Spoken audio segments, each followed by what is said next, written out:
Hey guys, welcome back to my channel. What if Naruto was perverted stupid son of Thalia? Movie. This wasn't supposed to happen. He was supposed to win the old hag's bet, take her necklace, and return to the village praised as a hero for bringing back the Gondime Hokage. Well, he wouldn't delude himself, that last part wouldn't happen, but a boy could dream. Of course, he couldn't dream anymore, he was dead, or at least he thought he was. The bastard snake had rushed him before the fight began, forcing his palm into the boy's stomach with a heavy twist. His world exploded in red and then, he felt nothing anymore as he floated in a sea of black. From deep in the darkness he heard a voice, soft and flowing, floating on a non-existent wind out of the blackness. Death befalls the child of wind and waves, ripped from the path through life that he paves. Blessed by the Lord of the sky was his sire. Deep in his here burned a will fierce as fire. Born again to the goddess whom shines as the moon, but sealed into darkness again just as soon. His return shall be heralded high, above the din, saving the one from the curse of her kin. He cracked his eyes open once more as he felt light on his face. From the abyss came a light, small at first, but no less blinding due to the crippling dark from BEF. It approached quickly flying on gargantuan wings, a magnificent creature glowing with ethereal energy.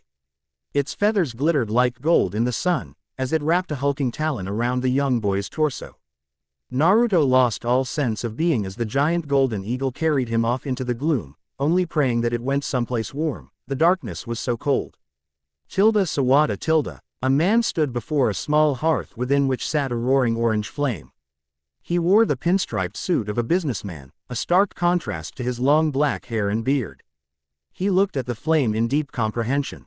What was he to do with the boy? His spirit was infallible, and he truly did have the will of fire. He just dreaded the repercussions should his daughter not be happy with her part in the prophecy. My gift shines greatest within the heart of this battered young boy. Hestia had once said. Zeus once more focused upon the flame that seemed to radiate calming warmth. It dances this way and that with barely controlled energy. He took it up in his palm looking at it appraising ly as it seemed to nestle into his palm before bouncing there swirling in a whirlpool of flames. Your father was a loyal follower, Zeus commented, so much so that he received my blessing, and with it rose to great fame exalting my name in the very attack that I gifted him. The Horition, flying thunder god. Zeus sighed as he looks out over the night sky from the window overlooking Olympus itself. He held the flame high. I spoke to Apollo, he said, I received a prophecy, you will live Naruto Namikaze. Sawada. The flame writhed in response to his voice before streaming across the night sky. It flew high over plains and rivers, before darting down into a dense forest. There it flew towards its intended target. As the goddess of the hunt Artemis was enveloped in the flame, hunters cried out in horror. The flame died down leaving Artemis in an older form. She stood tall with a gorgeous figure, the very image of natural beauty. On all sides were young girls of various ages, they stood stock still among the red woods of the California coast, having never seen their lady in such a mature form. Hunters, she called rubbing gently at her stomach, it seems my father has blessed me with a child, whilst allowing me to withhold my chastity. The hunters cried out in joy, Artemis being a goddess of childbirth as well as fertility, she would have had a child before could she keep her virginity intact. It was the next statement that drew the ire of the collective hunters, it's a boy. Some cried in outrage while others were confused as to why Zeus would do such a thing. They began to argue amongst themselves, yelling this way and that, hurling insults. Silence, Artemis growled. You are my hunters, not babbling little girls, but strong women. I will raise my son until he becomes a man, then he must leave, you will all help me. My only duty is not the hunt, in this situation, to abandon my child would go against my very being, even if he is a boy. This is my duty, I will not abandon my child, and so will you stand by me. A chorus of yes rang out through the forest, as one of the hunters walked calmly towards her, a gleaming silver circlet firmly upon her head. She had long silky black hair, and caramel-colored skin, with eyes a deep entrancing black. She stood before Artemis, a questioning look on her face as if awaiting permission to speak. After so many years, Zoe, you of all people have earned the right to speak to me freely. Artemis said with a smile. Are you sure it is wise? She said timidly, no good doth come from any man before. We shall see. Artemis sighed. Maybe under the guidance of my loyal hunters, he can grow to be a good man. Can I count on you for that, Zoe, to help me raise him right before I must give him up, to teach him to live by the hunt and make him into a man that can be counted on? My lady, the girl whispered, tearing up at the trust displayed by her goddess, I wish to know the name of your child. As he is soon to be all of our charge, doth it not ring true that we should know by what to call him? The goddess chuckled as she gently rubbed her stomach, drawing a soft sigh from her hunters. Despite the circumstances, they would be fools to believe that their lady was not happy about having a child of her own. They all began to chatter, yelling out different names, unable to come up with one that felt right. Artemis held her hand up, beckoning silence from the camp as a gentle wind swept through the great redwood forest, carrying with it the scent of the sea. Naruto Namikaze, she stated, the name just flowing off her tongue, a child of waves and wind, a child of changing tides, a child of the moon and my precious son. As Artemis was a goddess of childbirth, she had to endure her pregnancy instead of just giving birth trough divine means. It was 9 months later, one cold night on October 10th, that a shrill cry broke through the darkness of the very same forest in which he was immaculately conceived.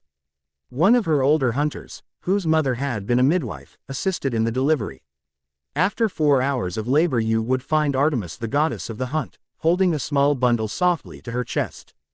Baby Naruto suckled gently at his godly mother's breast, something no demigod before him had done, as Artemis appraised her newborn child. His skin a light pink, he was a plump, healthy baby. He had small tufts of golden blonde hair on his newborn head, which Artemis found herself stroking lovingly, enjoying the softness of it. His defining feature were the 6 whisker-like marks that lined his face, 3 on each side. She ran a finger over one, eliciting a light squeal from the child as her released her breast with a soft pop and a cute burp.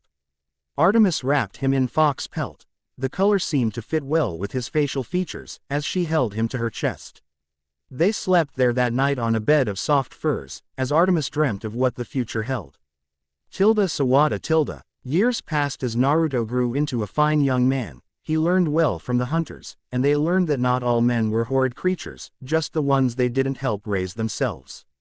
Naruto excelled in the hunt, never losing his quarry even through heavy rain and crippling darkness. He was taught how to forage, how to skin and preserve the meat from his kills. The hunters were very self-reliant. He was taught how to weave and make his own clothing, as well as how to create a shelter in most any environment. He learned of healing herbs and how to make various medicines from the forest. He was even, reluctantly, taught how to call upon the aid of other gods via offerings and pretty words. He excelled in archery, never missing a target, his shots always precise and deadly, and his bow strong and maintained. It was a gift from his mother, made from the branch of her sacred tree, the cypress. The cypress tree, he was told, had special seeds that only released when the parent tree caught fire. It was meant to be a symbol, as his birth was one of will, a birth by flame. The bow itself was gorgeous. It was a sturdy long bow. Engraved upon it were many swirling leaf-like symbols. It stood just short of his height, and he was told it would grow along with him. The drawstring was taut and offered a long draw, his arm resting at his cheek as he fired.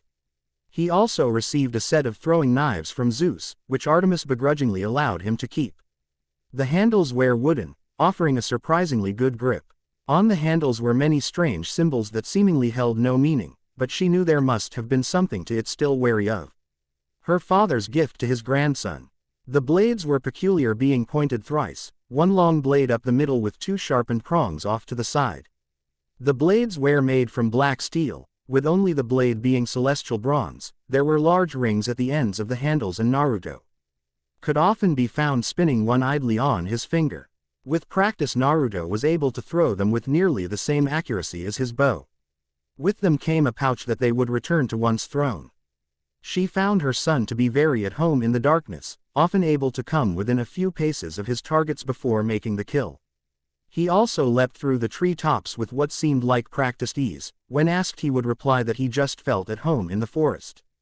Artemis would smile. As her child he should, but still, even for a demigod, he was very athletic and nimble. Today was his birthday, his 13th to be exact. The cool October air blew gently through the trees of his birth forest, his home. He stood in that very clearing, the same he had slept soundly in with his mother years before. On all sides were hunters smiling at him as he knelt before his mother in the clearing.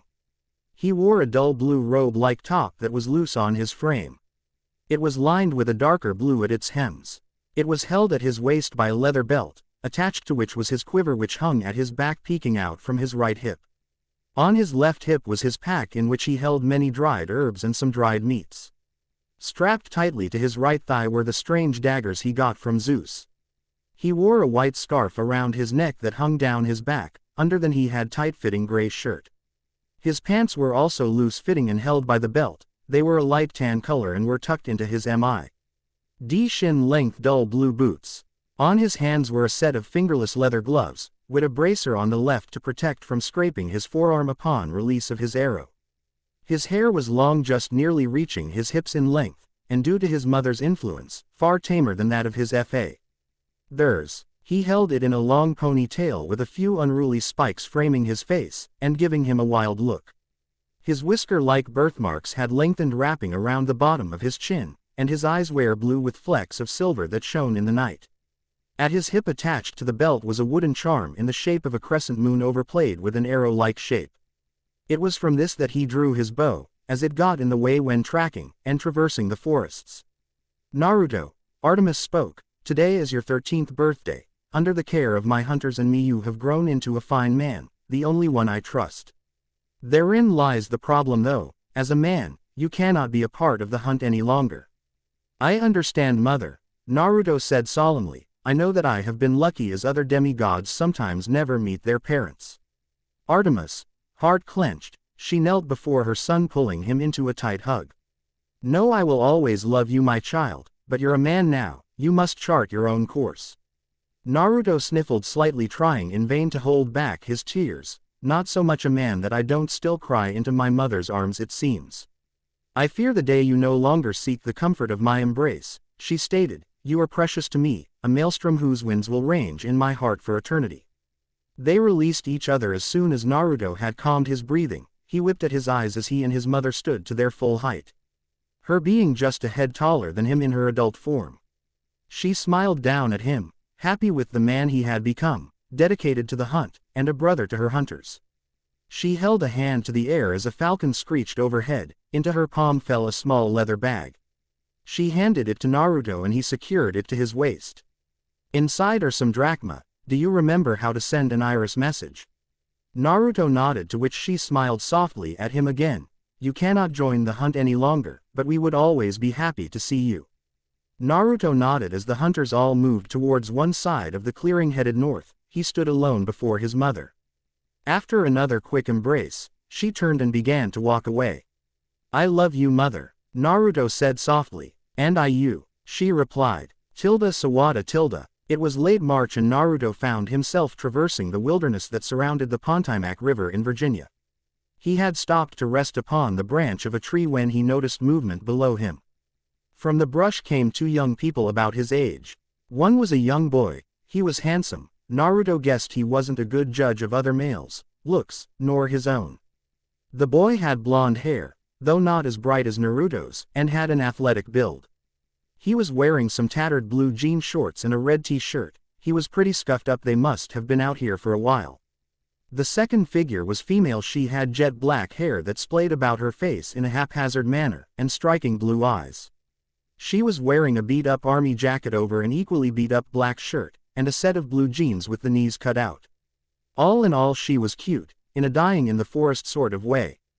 He watched as they looked around, as if expecting something to pop out and grab them. Then the girl motioned towards the forest. A young girl, who looked about 7, bounded from the forest into the older girl's arms. She had short curly blonde hair, and was by far the cleanest looking, only a scuff here and there on her gray t-shirt and blue jean shorts. The older two set about clearing the area of stones and twigs, then began to build a shelter. Naruto had to stifle his laughter as he could tell neither of them had any survival training. They were building too close to the water's edge, and at an incline of the bank, they would have a hard time eyeing dry, let alone making a workable shelter. Naruto idly wondered what these kids were up to. Were they lost, on some kind of camping trip? He watched as the youngest head down to the water's edge where she began to fill some canteens. He noticed movement in the water. He summoned his bow, hand fingering an arrow. The young girl finished filling the canteens and turned to go back up the bank. Naruto watched as the shadow in the water sped forward, a long white serpentine body treading the water's surface. He notched an arrow and pulled, readying his shot. The creature burst forth from the water. It was a worm, an Indus worm to be exact, Naruto noted. So this is where those nasty little buggers ended up after the shift of Western civilization.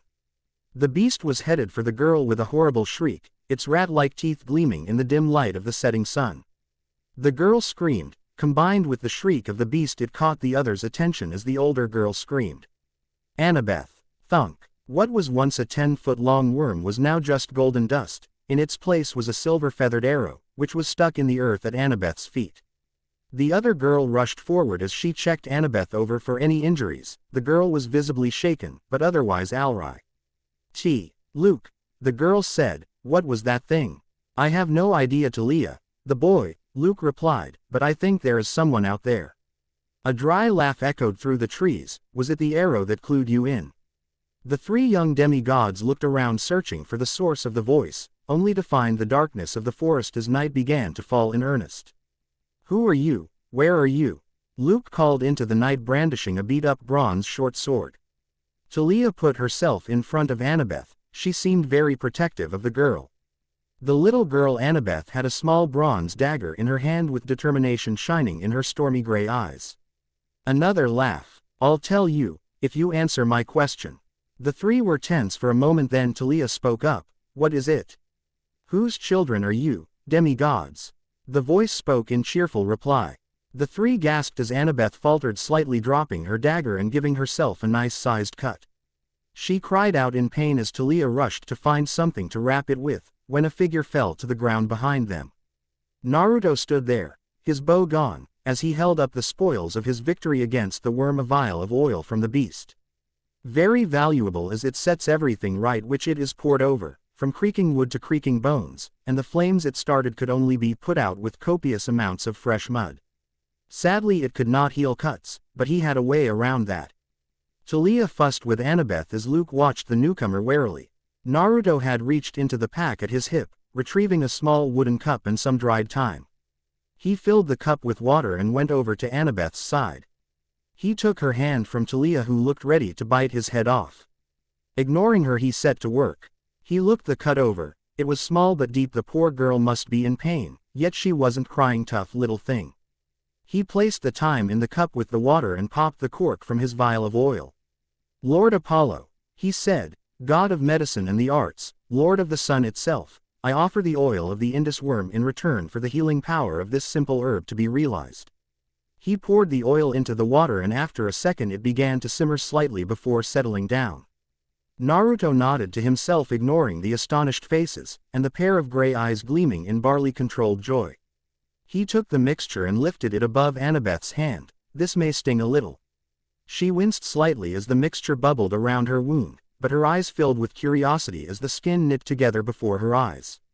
She clenched her fist experimentally, feeling phantom pains but otherwise fine. She launched forward, hugging Naruto around the neck. Thank you so much." "How did you do that? Can you teach me? Is it hard?" "Not at all," Naruto chuckled. "You just have to ask really nicely. Now, could you answer my question?" The little girl nodded. "I am Annabeth, daughter of Athena." The other girl scowled, clearly not pleased with how comfortable Annabeth was with the stranger. "Thalia, daughter of Zeus." Luke tried to be indifferent. He was a demigod like them, and he put his hand forth for a shake. "Luke, son of Hermes." Naruto returned the shake a bit reluctantly. It was the first time he had met another male, and from what his mother told him, he was the only good one. She knew. It made him happy, yet at the same time he wondered how that could be true. "Naruto Namikaze, son of Artemis." "That's a total lie," Thalia yelled. "Artemis is a virgin goddess. We just met her and her hunters a few months ago." "You met Mother?" Naruto questioned. "Are they doing all right?" "They're fine," Luke growled, "except they kept trying to recruit Thalia and Annabeth." "It's an honor to join the hunt," Naruto laughed, "but you don't have to." "Yeah," Thalia scowled, "but some of them were persistent, especially that lieutenant of hers. Zoe is a bit stuck in her ways." Naruto said, "It's understandable, she has lived for many, many years." "Yeah, well, I don't want to join their eternal girls club," Thalia growled. "Fair enough," Naruto said, "so where are you all headed?" "Camp Half-Blood," supplied Annabeth. "It's supposed to be safe there. They have barriers to keep the monsters away." Naruto adopted a thoughtful posture. He was sure his mother had mentioned that place before, he must have forgotten. "You're saying that they keep all monsters out?" "Exactly," Luke said. "Well, where's the fun in that?" Naruto questioned, causing the others to give him funny looks. "Why not go? Don't you want to stop running and be safe?" Annabeth questioned. "Running?" Naruto questioned. "I never run, I am a hunter, they run from me.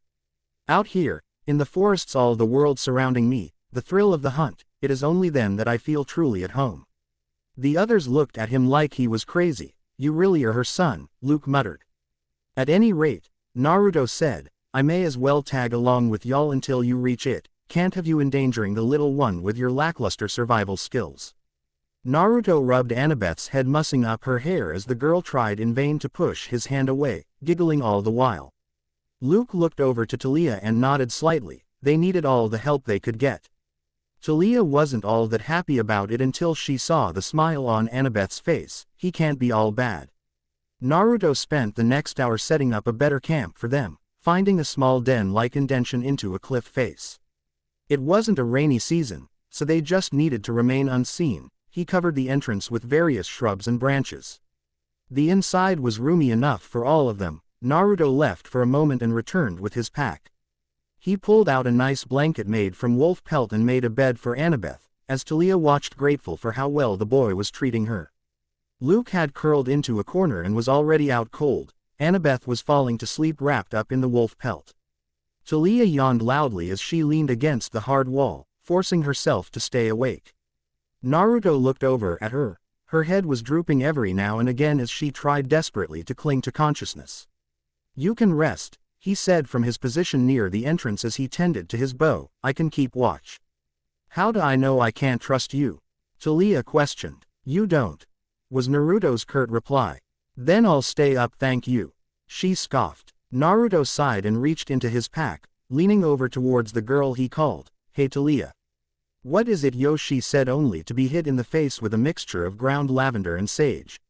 She felt calm and drifted off to sleep, falling limply to the side. "Stubborn girl," Naruto laughed. "Cute though." He looked out through the dense artificial brush that made up the door of their shelter, shafts of moonlight catching his eyes as the silver flecks shone in response to his mother's press. "Ents in the sky, watch over me, mother, I am about to do something stupid again." He looked back to the sleeping Thalia, a daughter of Zeus. Things are sure to be fun with her around. Thalia growled as she tore down the dimly lit path outside of Westover Hall. It was cold out, but her tattered army jacket provided a fair amount of warmth.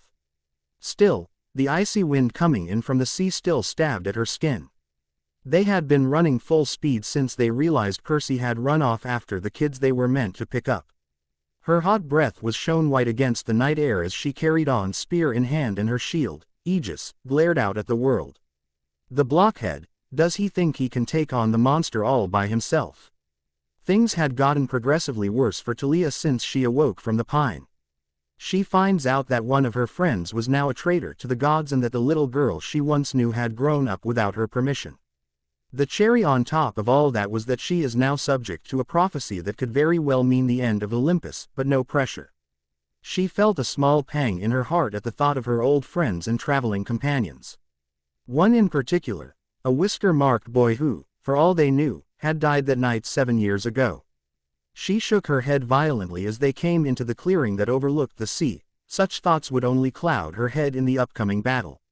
There, at the far end of the clearing, was Dr. Thorne, and he stood before Percy and the other 2 half-bloods as a helicopter whirled in the distance. This was good, he wouldn't see them coming. She looked to Annabeth and the girl nodded, donning her cap and disappearing. Thalia timed her charge, keeping her movements light and airy, even over the fresh snow, just as he had taught her.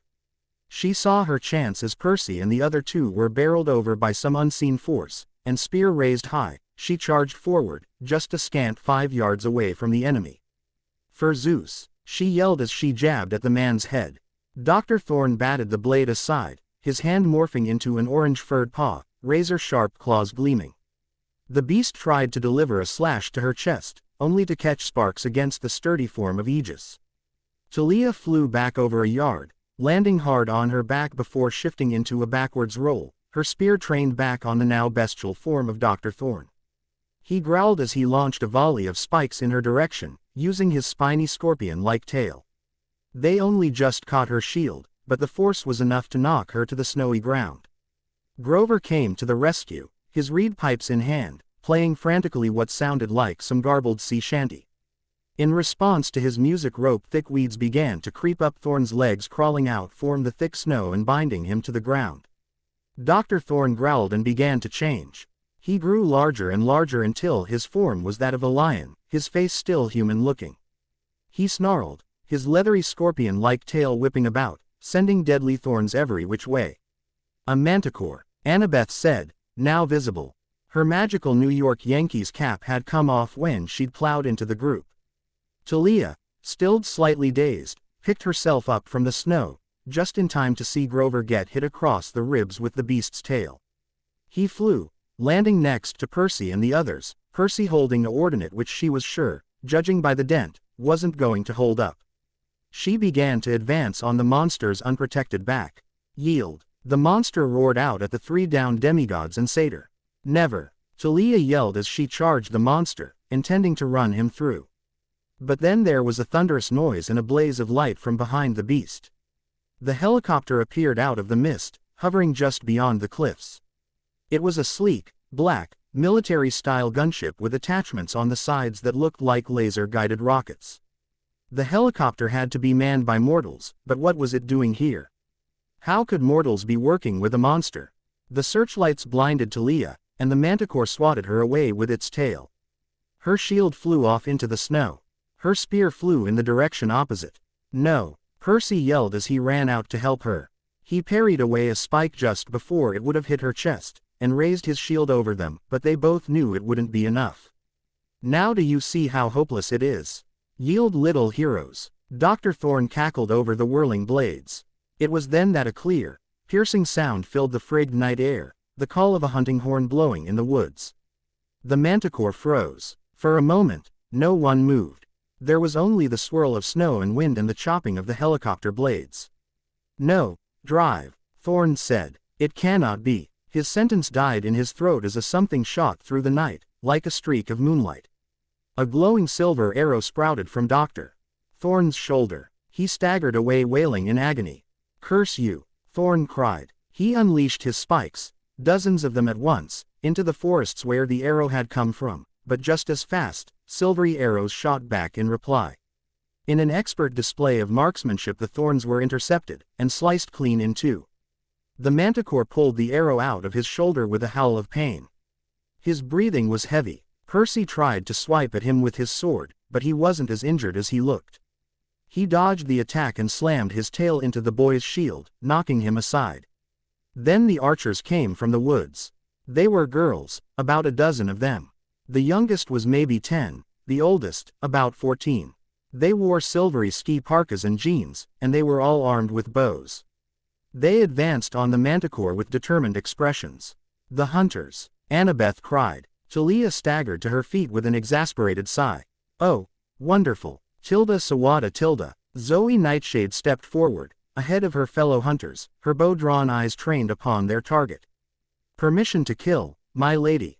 "This is not fair, drive," Thorne wailed. "No direct interference. It's against the ancient laws." "Not so," Artemis replied, her eyes gaining a fierce shine, cold and calculating even in her child form. "The hunting of all wild beasts is within my sphere, and you, foul creature, are a wild beast." She looked across the tree line. Her hunters all had their arrows notched and ready. "Zoe, permission granted." The manticore growled with fury, "If I cannot have these alive, I shall have them dead." He lunged at Percy and Thalia, knowing they were weak and dazed. "No," Annabeth yelled, and she charged at the monster. "Get back, half-blood!" Zoe yelled, "Get out of the line of fire!" Just as Annabeth was going to leap upon the beast, 3 arrows appeared in its side, just below the ribs. These were made of wood, tipped with what one could only assume was celestial bronze, the fletching silvery feathers. Everyone followed the arrows' path to their origin, and what they found left them all slightly wary. There, standing along the same path that Thalia and the others had run to the clearing, was a boy. He was tall, around 5'7", and the rest of his features being hidden by a long sky-blue cloak, with a silver crescent moon clip at the neckline. He had a wooden longbow that was just short of his own height, an arrow notched and ready. "You need not worry yourself with such a lowly beast," the boy said, but Artemis was the only one who caught his voice. "In your name, mother, to the glory of the hunt." His arrow flew straight and true, catching Drive Thorn directly in the throat. He fell apart into golden dust, leaving behind only a large bushel of his deadly spines. Annabeth, who had fallen back with the others when the arrows hit, made to go to the cloaked figure. She was halted, however, by the loud, echoing sound of gunfire. They watched as the boy's cloak flew up. In a flash of silver and a series of clangs, he stood once more, a strange three-pronged blade in hand. At his feet were smoking holes where the bullets had landed. Percy gaped, as did the others. His speed was unreal, and to deflect those bullets, what was he? It was then that Artemis chose to walk forward. "Mortals," she announced, "are not allowed to witness my hunt." She thrust her hand in the direction of the helicopter and it shook slightly, before falling apart, the black metal morphing into a large flock of ravens and disappearing into the night sky. The hunters advanced upon the group, but Zoe stopped when she saw Thalia. "You," she said with distaste. "Zoe Nightshade." Thalia's voice trembled with anger. "Perfect timing, as usual," she sneered. Zoe scanned the rest of the group. 4 half-bloods, a satyr, and 1 unknown, my lady. "Yes," Artemis agreed. "Some of Chiron's campers, I see." Her eyes fell upon the cloaked figure as a smile played at her lips. "Come forth, hunter, show us all the face of our savior." "My lady," Zoe gasped out. "This man is hardly of any consequence." The way she spat the word, "man," did not go unnoticed by the group, as many of the hunters nodded in agreement. Thalia scoffed, mumbling something about reverse sensoridism. "I am wounded, dear Zoe," the man replied, before he removed his hood. "All those nights you sang me to sleep, and now I am of no consequence. Should I, then, just take my spoils and leave?" At the removal of his hood, many of the hunters gasped in surprise. Zoe herself was at a loss for words, as if she had seen a ghost. Some of the hunters were confused, as they had only recently joined the hunt and thus knew nothing of this boy. For there stood a young man of about 16, long blonde hair tied back in a ponytail with a few unruly strands herein. There. On his face were 3 whisker-like marks which gave him a slightly feral look as he flashed them all a toothy grin. The first to recover was Annabeth, who rushed forward, looking up at the boy with stars in her stormy gray eyes. "Is it really you, Annabeth?" the boy greeted as he rubbed her head, mussing up her hair. "Look at you, you just grew like a weed, didn't you? Who said you could get so old without me, huh? Naruto." She laughed, tears trickling down her face. "What happened? We thought you had died." "It's a long story, Anna," he said solemnly. "Right now isn't the time." "Okay." She relented, before she tossed herself at him, hugging him tightly. "I missed you, Naruto. I missed you too, you're my one and only little sister, after all." While all this was happening, the hunters were exchanging whispers as Thalia approached the boy. Annabeth moved aside and the two just stared at one another. "Whiskers," Thalia whispered. "Thalia," he greeted, his tone appraising. "You have also grown. You idiot," she yelled suddenly, slapping him half-heartedly in the face. "How could you go and do something so stupid? You nearly died, and that's all you have to say." "I missed you, Thalia, very much," he sighed. "But I was in the same position as you, I hear. I only just awoke near the end of last summer." Thalia's voice caught in her throat. "Everything's gone wrong, Luke is." "I know all about that," he said. "We will confront him together, he is my friend as well." Naruto was taken aback as she caught him in a fast, powerful hug before releasing, a light blush adorning her lightly freckled face. "That's all you're getting, so don't ask for any more." "I wouldn't dream of it." As Percy watched from the sidelines, he wondered who this boy was. He was familiar with Annabeth to the point of calling her his little sister, and, even more surprising was that he managed to drag a show of physical affection out of Thalia. Not an easy feat, that's for sure. Who are you? He finally asked, much to the relief of the more confused hunters. I don't feel the need to explain myself to you, boy. The way he said it was the same way Zoe had addressed Thalia, if not a bit lighter. It still served to raise Percy's ire. He was about to speak again, when Grover pulled at his arm, shaking his head. Naruto, Artemis spoke up. Why have you not come to me until now? I apologize, Naruto said, turning his full attention back to his mother. Someone decided to return me to my birth forest. It took me months to return to the place of my apparent demise and retrieve my belongings. Artemis seemed to consider this for a moment before nodding, and she stepped up to him, looking him up and down. Then, much to some of the hunters' surprise, she embraced him tightly, her smaller form catching him just above the waist as he leaned over, wrapping his arms lightly around her shoulders. You have grown well, she said with a laugh. Before I could at least reach below your arms. What can I say, mother? I wasn't going to stop on your account. That struck a chord with the audience and had some of the hunters gasping in surprise, while others smiled softly, having fond memories of the starry-eyed young boy that they had raised. From infancy, the only man on this earth they would ever trust again. Lady Artemis, one of the younger girls called. How is it you have a son? I thought you were a virgin goddess. Many of them nodded in agreement, as did Grover. He had never met Naruto, having only heard about him from the others. They all skirted around the issue of his death, and only ever spoke about him in passing. He was astonished at this revelation. Was the purity of his dear Lady Artemis going to be in question? His little goat heart was breaking under the weight of his anxiety. He was gifted to me by my father, she spoke, leaving the embrace. An immaculate conception. I have never been with a man, my vow is still held. The hunters sighed in relief, and though some were still wary of him, the others assured them that he was a good man, the only good man, much to the ire of the only other two males in the clearing. Whoa, Bianca D'Angelo said. Hold up, time out. Everybody looked at her. She pointed her finger at all of them in turn, like she was trying to connect the dots. Who are you people? Artemis's expression softened. It might be a better question, my dear girl, to ask who are you? Who are your parents? Bianca glanced nervously at her brother, who was still staring in awe at Artemis. Our parents are dead, she explained slowly. We're orphans. There's a bank trust that pays for our school, but, she faltered. She could tell from the surrounding faces that no one believed her. What? She demanded. I'm telling the truth. You are a half-blood, Zoe Nightshade said. Her accent was hard to place.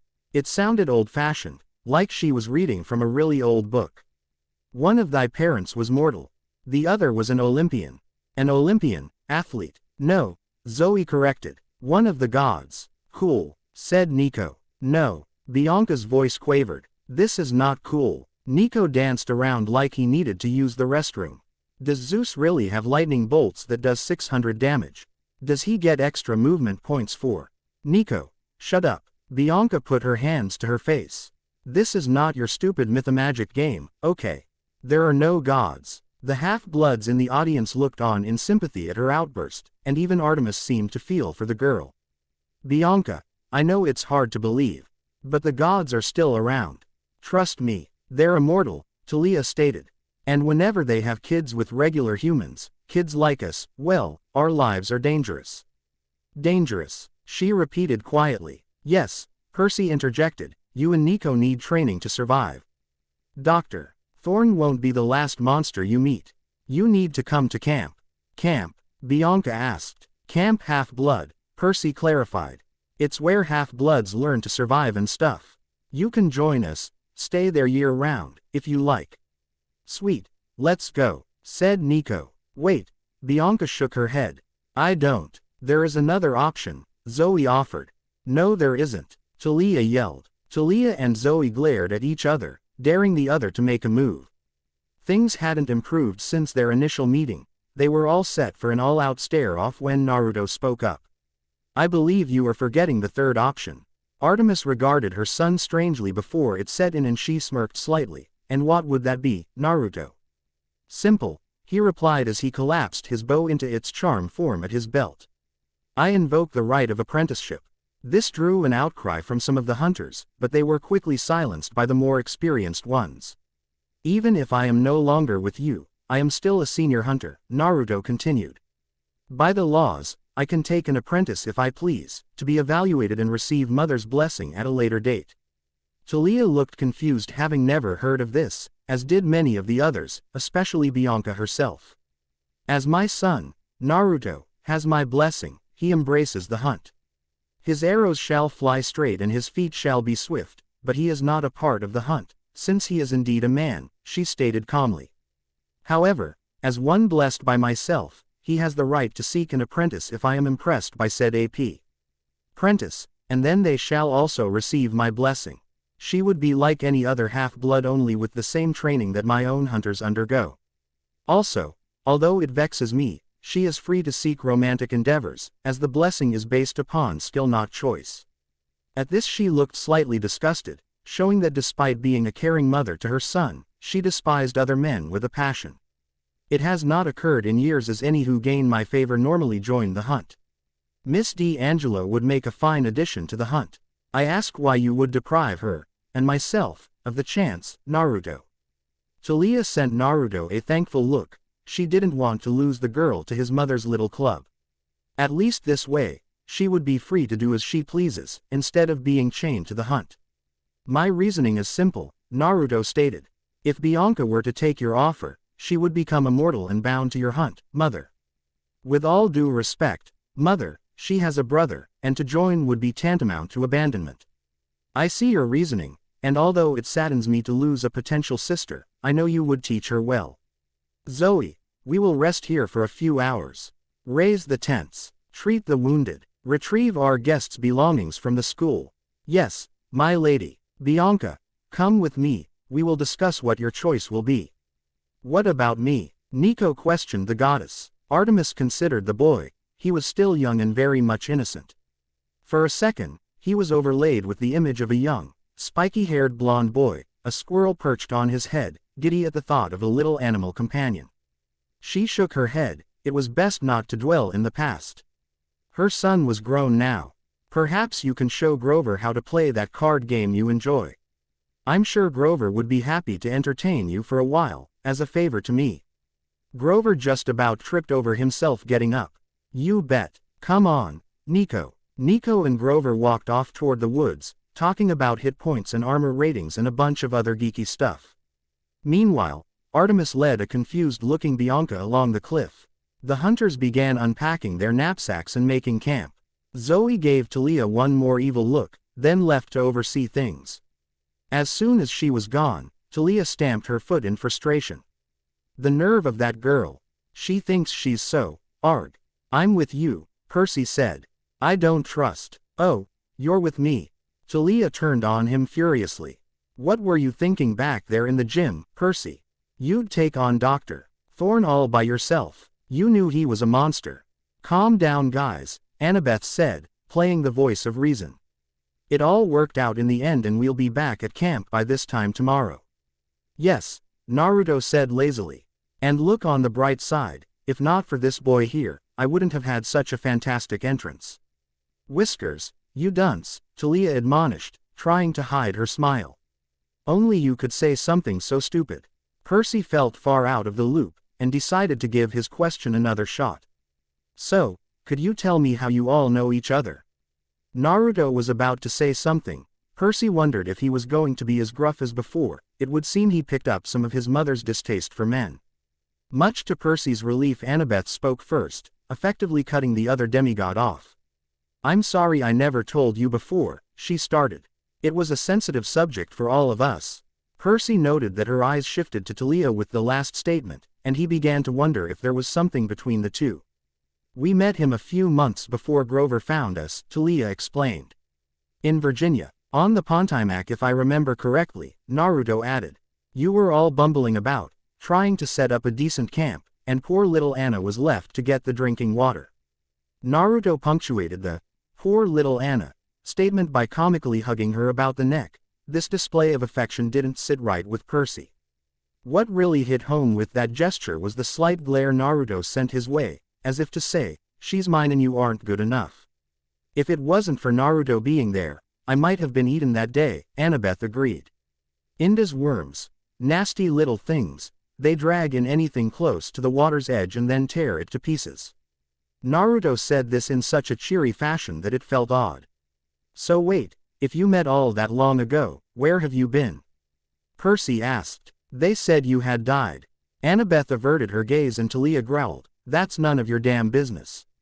Percy held his hands up in a placating gesture as one of the hunters came by with their packs. Grover and Nico haven't finished their walk were there as well.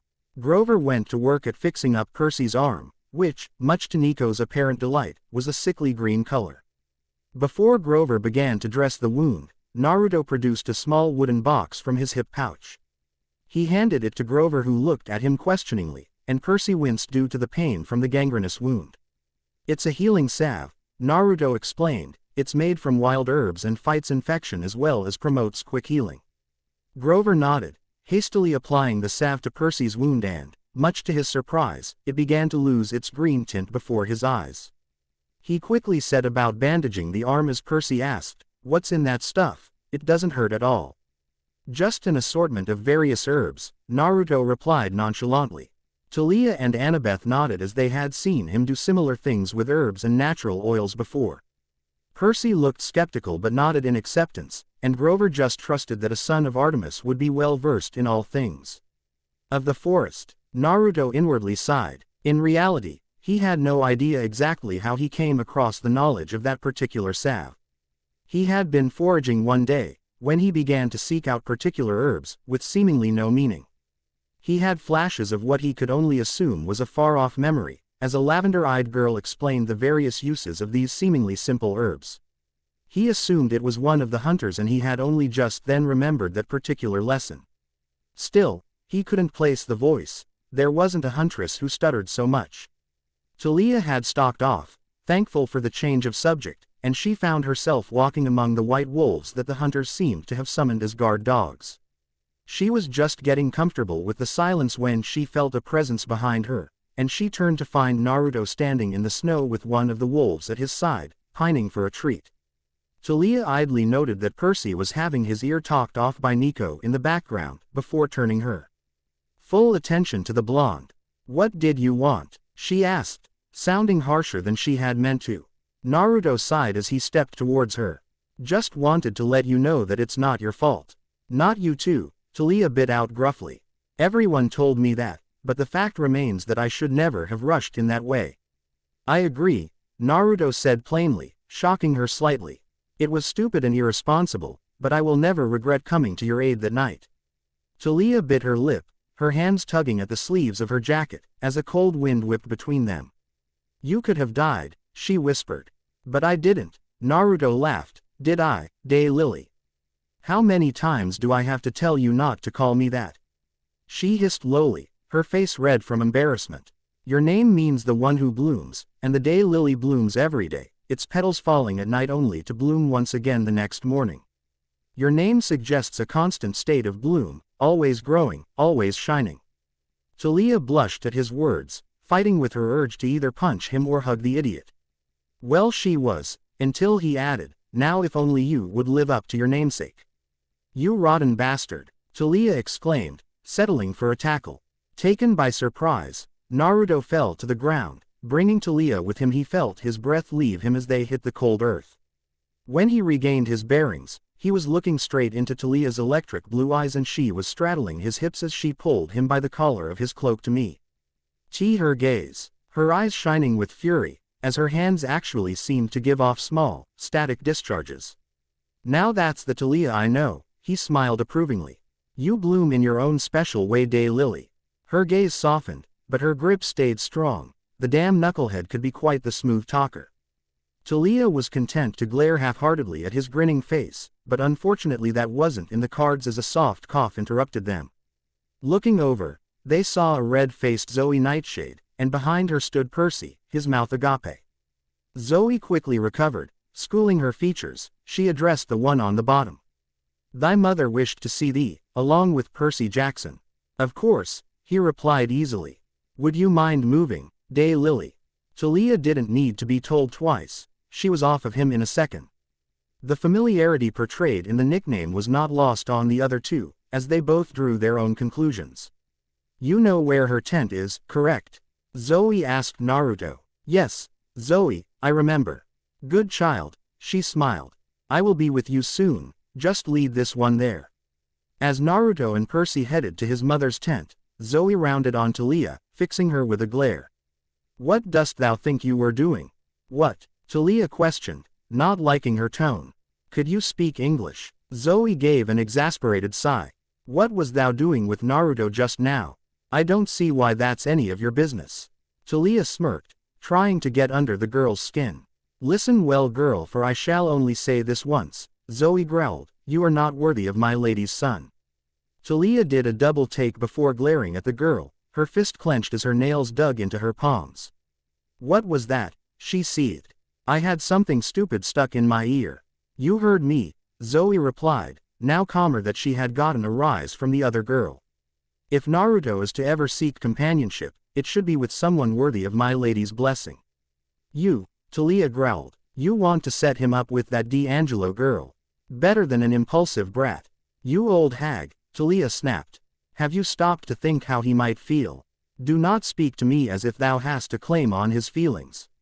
Zoe said in kind, I helped raise the boy from infancy, I only want what's best for him. Thalia threw her arms up in exasperation, whoever said I wanted to be with the idiot in the first place? The lady doth protest too much, methinks. Zoe said with a wry laugh. Speak English. Thalia replied with a huff. I believe thy denial would be far more believable if thou did not defend it so readily. Thalia sputtered with her words, her face red with fury as she tried desperately to come up with a rebuttal. Sadly, Zoe was gone by the time she thought up a rather eloquent screw you. Thalia stomped her way back toward Percy and the others, she would rather not dwell on why she had no argument for Zoe. She didn't feel that way for the idiot, did she? Sawada. Naruto sat upon the silken floor of his mother's tent, his mind drifting back to nights spent in her warm embrace. She would tell stories of hunts long past, and creatures that would have kept him up at night if not for her calming presence. The fire from the brazier at the center of the tent gave off comforting warmth that he felt he had been missing for far too long. Artemis had been speaking to Percy of what the Manticore, Drive, Thorn, had said at the cliff. Percy spoke of someone called the General, as well as some great stirring. Artemis had commented that monsters from long ago were stirring, things she had not hunted in a millennia. Naruto nodded at this, having felt the strange presence in the air since his awakening, as if the planet itself was lamenting the rise of these creatures. It was at this point that Zoe had entered the tent, looking rather pleased with herself, until the gravity of the conversation set in. Artemis stated that they had come here sensing the Manticore, as did Naruto, but that it was not the monster that she was arching for. Percy spoke further of how Thorn said they would soon have the most important monster of them all, the one that shall bring about the downfall of Olympus. Naruto watched as his mother sat stock still. He had never seen her shocked before, she seemed to take everything in stride as she always expected you to do exactly as you had. Now, though, her eyes seemed unfocused and she was rigid. Naruto feared whatever creature could have such an effect on her. Artemis shook her head. No, he was not. I've been too slow to see the signs. I must hunt this monster. Zoe looked like she was trying very hard not to be afraid, but she nodded. We will leave right away, my lady. No, Zoe, I must do this alone. But, Artemis, this task is too dangerous, even for the hunters. You know where I must start my search. You cannot go there with me. As you wish, my lady. Then let me go, Naruto said, bringing his fist to his chest. If it is so dangerous, you should not go alone, mother. Artemis smiled softly. I would like nothing more than to hunt at my son's side. Alas, this hunt is beyond your skill at this time. Naruto looked dejected and opened his mouth to object, until she placed a stern hand on his shoulder. His speckled blue eyes met her piercing yellow, and he knew there was no more arguing on this matter. I will find this creature, Artemis vowed. And I shall bring it back to Olympus by winter solstice. It will be all the proof I need to convince the Council of the Gods of how much danger we are in. You know what the monster is? Percy asked. Artemis gripped her bow. Let us pray I am wrong. Can goddesses pray? He asked absent-mindedly. The dark mood was lifted at that comment, something Naruto was thankful for, as he hated such moments of intense silence. Artemis asked him to lead the hunters to Camp Half-Blood, much to Zoe's highly vocal displeasure, which she made known as she valiantly protested the notion. In the end, it was decided that they would be going and staying in her cabin at the camp. And now there is one last decision to make. Artemis turned to Bianca. Have you made up your mind, my girl? Bianca hesitated. I'm still thinking about it. Wait, Percy said. Thinking about what? I have been offered the position of apprentice hunter under Naruto. Wah, but you can't. You have to come to Camp Half-Blood so Chiron can train you. It's the only way you can learn to survive. Are you implying that I am incapable of teaching her? Naruto interjected. Percy chose to ignore him in favor of trying to woo Bianca into staying at the camp. Bianca, camp is cool. It's got a Pegasus stable and a sword-fighting arena and, I mean, what do you get by becoming his apprentice? Freedom, Naruto stated. What? Percy asked. With me, she is free to see the world, not bound to your camp. What do you mean? Percy asked. The campers are free to leave whenever they want. Then tell me why you have a curfew there, to make sure all the little heroes get a good night's sleep. Percy seemed at a loss for words, so Naruto pressed his advantage. With me, she will learn to stand on her own, and learn not to fear any of the creatures that lurk in the shadows of this world, for they will fear her. Bianca, this is crazy, Percy muttered, switching gears. What about your brother? Naruto can't have two apprentices, can he? Would you rather her join my mother's hunt? Naruto interjected. To become immortal, never to see her brother again, bound by oath to abstain from his company. I don't want to be afraid, Bianca called. I don't want to lose my brother, but everything is happening so fast, I don't know what to do.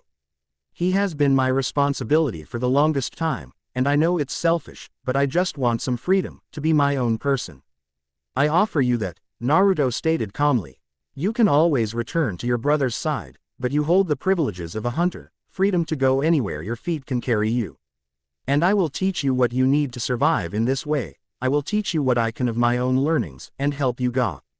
In my mother's blessing. He speaks the truth, Artemis spoke. My blessing is invaluable for one who seeks the path of the hunter. It extends to many aspects of life in the wilderness. What do you say? Naruto asked. I promise you will not regret it. There is so much beauty in this world that many miss out on. You can see it all, Bianca, and one day even share it with your brother.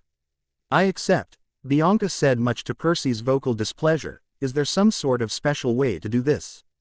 Naruto nodded. He reached into his pack and pulled out a small cloth-wrapped bundle, unwrapped it and laid it at his mother's feet. In the wrappings was the spikes left behind by Dr.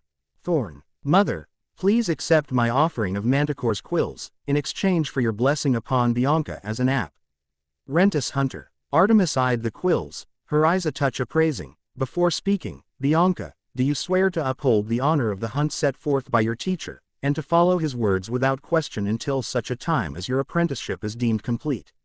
I do, Bianca replied. Artemis nodded as she took up the quills. They fell apart to golden dust in her hand, which she blew gently into the brazier at the center of the tent. As it hit the flames, they reached up higher into the air, as if trying to grasp at the small golden specks. A gust of warm air flew into Bianca's face, tousling her long brown hair as the wind whipped about her form. When the breeze died down, Bianca took a deep breath before letting it out, smiling madly. I feel so alive, Naruto supplied. Yes, Bianca agreed. I feel like I have been trapped in a bubble my whole life and it just popped. The initial blessing of an apprentice hunter is meant to aid in your learning, Artemis said. It gives you a deeper connection with the earth itself, intensifying your senses. I can feel it, Bianca murmured, in a state of wonderment. The life all around me, it's faint, but if I focus I can feel it. Good, Naruto said, you're well on your way. It's this sense that allows us to find the location of monsters at long distances, like my mother and I did with Dr. Thorn. Had I not sensed him tonight, we may not have met until I made it to Camp Half-Blood. The entire time this was going on, Percy had folded in on himself. He felt like a trespasser, and a complete failure. He couldn't believe he came all this way and suffered so much only to lose Bianca to a pretty boy hunter. He admitted to himself that Naruto had a point, and he preferred him over her joining the hunters. His wounded pride, however, insisted that Naruto was wrong, and that the camp was the best place for her. "Do not despair, Percy Jackson," Artemis said. "You will still get to show the D'Angelos your camp. And if Nico so chooses, he can stay there." "Great," he said, trying not to sound surly. "How are we supposed to get there?" Artemis closed her eyes. "Dawn is approaching. Zoe, break camp and get Bianca outfitted with some basic equipment. You must get to Long Island quickly and safely. I shall summon a ride from my brother." Zoe didn't look real happy about this idea, but she nodded and told Bianca to follow her. As she was leaving, Bianca paused in front of Percy. "I'm sorry, Percy, but I want this. I really do." Then she was gone, and he was left alone with the 12-year-old goddess and her 16-year-old son. "So," he started glumly, "we're going to get a ride from your brother, huh?" Artemis's silver eyes gleamed. "Yes, boy, you see, Bianca D'Angelo is not the only one with an annoying brother. It's time for you to meet my irresponsible twin, Apollo. Uncle Apollo can be quite the handful," Naruto chuckled fondly. "My advice: earplugs. This is why I don't like Uncle Apollo," Naruto growled. Annabeth held Thalia back and Percy stood off to the side, obviously not getting the joke. "I don't care if he is a god," Thalia yelled as the blonde-haired sun god chuckled at his own joke. "Now my little half-sister, no need to be so angry." He smiled, nearly blinding those present. "I'll even let you drive to camp, daughter of the Lord of the Sky. You'll be a natural." Thalia suddenly stiffened before fidgeting slightly and averting her gaze. "Oh no, no thanks. Come on," Apollo urged. "How old are you?" "I don't know," Thalia replied honestly, hesitating slightly. Naruto sighed. He had the same problem. He had died at age 13. It had been 7 years, so he should be a 20-year-old man. Thalia should be 19, yet they both looked much younger. In fact, as far as he could tell, her aging must have slowed as well as his own. He watched as his uncle tapped a finger to his lip in thought before he suddenly smiled. "You're 15, almost 16. How do you know that?" Thalia asked, taken aback. "Hey, I'm the god of prophecy. I know stuff. You'll turn 16 in about a week." "That's my birthday. December 22nd, Thalia exclaimed. "That means I'm 17, Naruto noted. "That means you're old enough to drive with a learner's permit," Apollo said as he shuffled a less than eager Thalia to the bus, the others following on to get seated. Naruto went to his mother's side with Zoe. "I will see you by winter solstice," she told them solemnly. "Zoe, you are in charge of the hunters in my stead. Do well, do as I would do." Zoe straightened. "Yes, my lady." Artemis nodded to her and she left. It was now only mother and son facing each other. "Naruto, stay safe, there are trying times ahead." "I know, mother. Keep an eye on the hunters at camp," Artemis added, "they can get carried away sometimes." "You think I will do any better?" He laughed. "They did raise me after all. I would like to think I had a hand in it as well, my son." Artemis smiled. "Do your best. Your awakening at this time is no coincidence. I fear you may find yourself dragged into the thick of this." "It seems I always am," Naruto joked, despite his mother's serious expression, before sobering up. "I promise, I will give it my all." "You always do," she whispered, embracing her son one last time before walking a short ways. She then knelt to the ground as if looking for tracks, her eyes troubled as she rose. So much danger. The beast must be found. The next moment, Artemis was off, sprinting towards the woods and melting into the snow and shadows. Tilda Sawada Tilda. The first thing Naruto noticed upon entering the bus, and after stowing his pack, was Thalia at the driver's seat, clinging to the wheel like a lifeline. Her knuckles were white and her face was stoic, determinedly hiding the fear behind her eyes as he asked what's wrong. "Nothing," she replied, jerking at the sound, inadvertently pulling the steering wheel up and causing the bus to go soaring skyward. Naruto went soaring to the back of the bus. He landed with his back to the rear end of the bus, his head bent at an awkward angle against the floor, thanks to being upside down. He groaned as a few of the hunters in the back seat giggled at his expense. Forcing himself to his feet, he began the trek up the aisle, fighting gravity as he pulled himself forward using the backs of the bus seats. Slower, he heard Apollo call. Sorry, was Thalia stammer in reply. I've got it under control. Thalia, Percy called, lighten up on the accelerator. I've got it, Percy, she said, gritting her teeth. But she kept it floored. Loosen up, he told her. I'm loose, Thalia said. She was so stiff, she looked like she was made out of plywood. We need to veer south for Long Island, Apollo said. Hang a left. Thalia jerked the wheel and again threw Percy into Grover, who yelped. Naruto held tight to keep his footing as he powered forward up the aisle, nearly reaching the front. The other left, Apollo suggested. Ah, he said, sounding slightly strained. A little lower, sweetheart. Cape Cod is freezing over. Thalia tilted the wheel. Her face was chalk white, her forehead beaded with sweat. It was at this point when Naruto reached her, ducking under Apollo as the god flew to the back of the bus. The bus was now careening towards the Atlantic Ocean at 1,000 miles an hour. Someone screamed, and he was pretty sure it was Percy.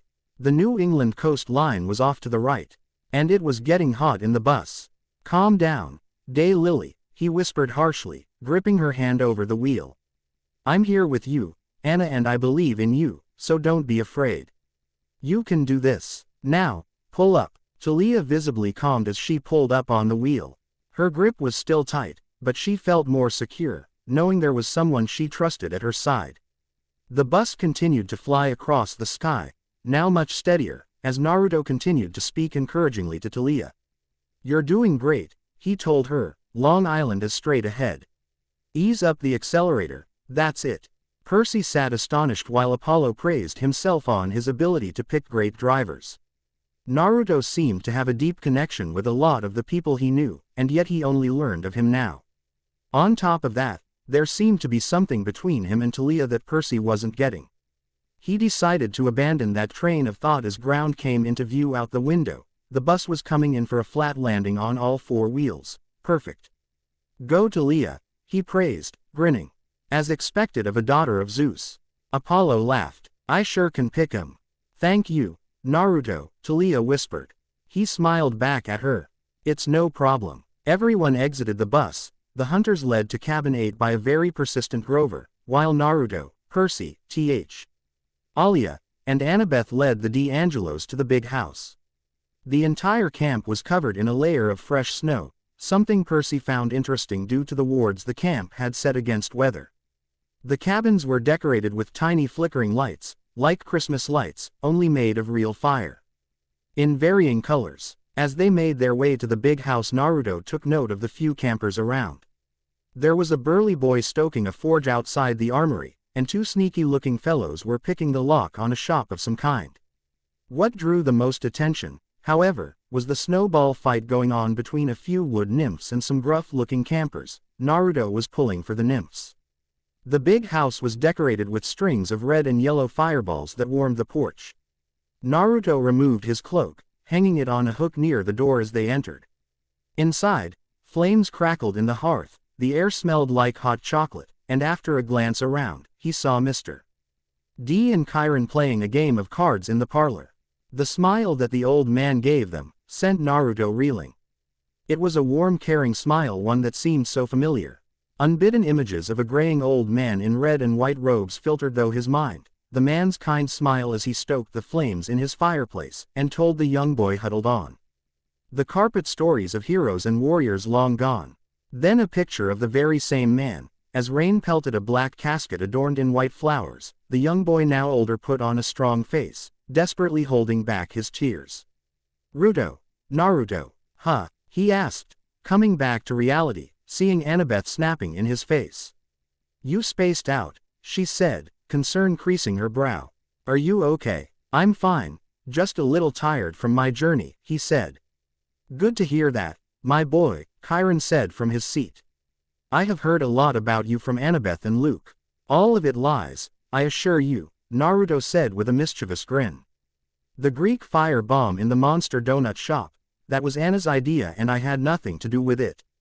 Annabeth huffed and reddened slightly as Thalia and Chiron laughed.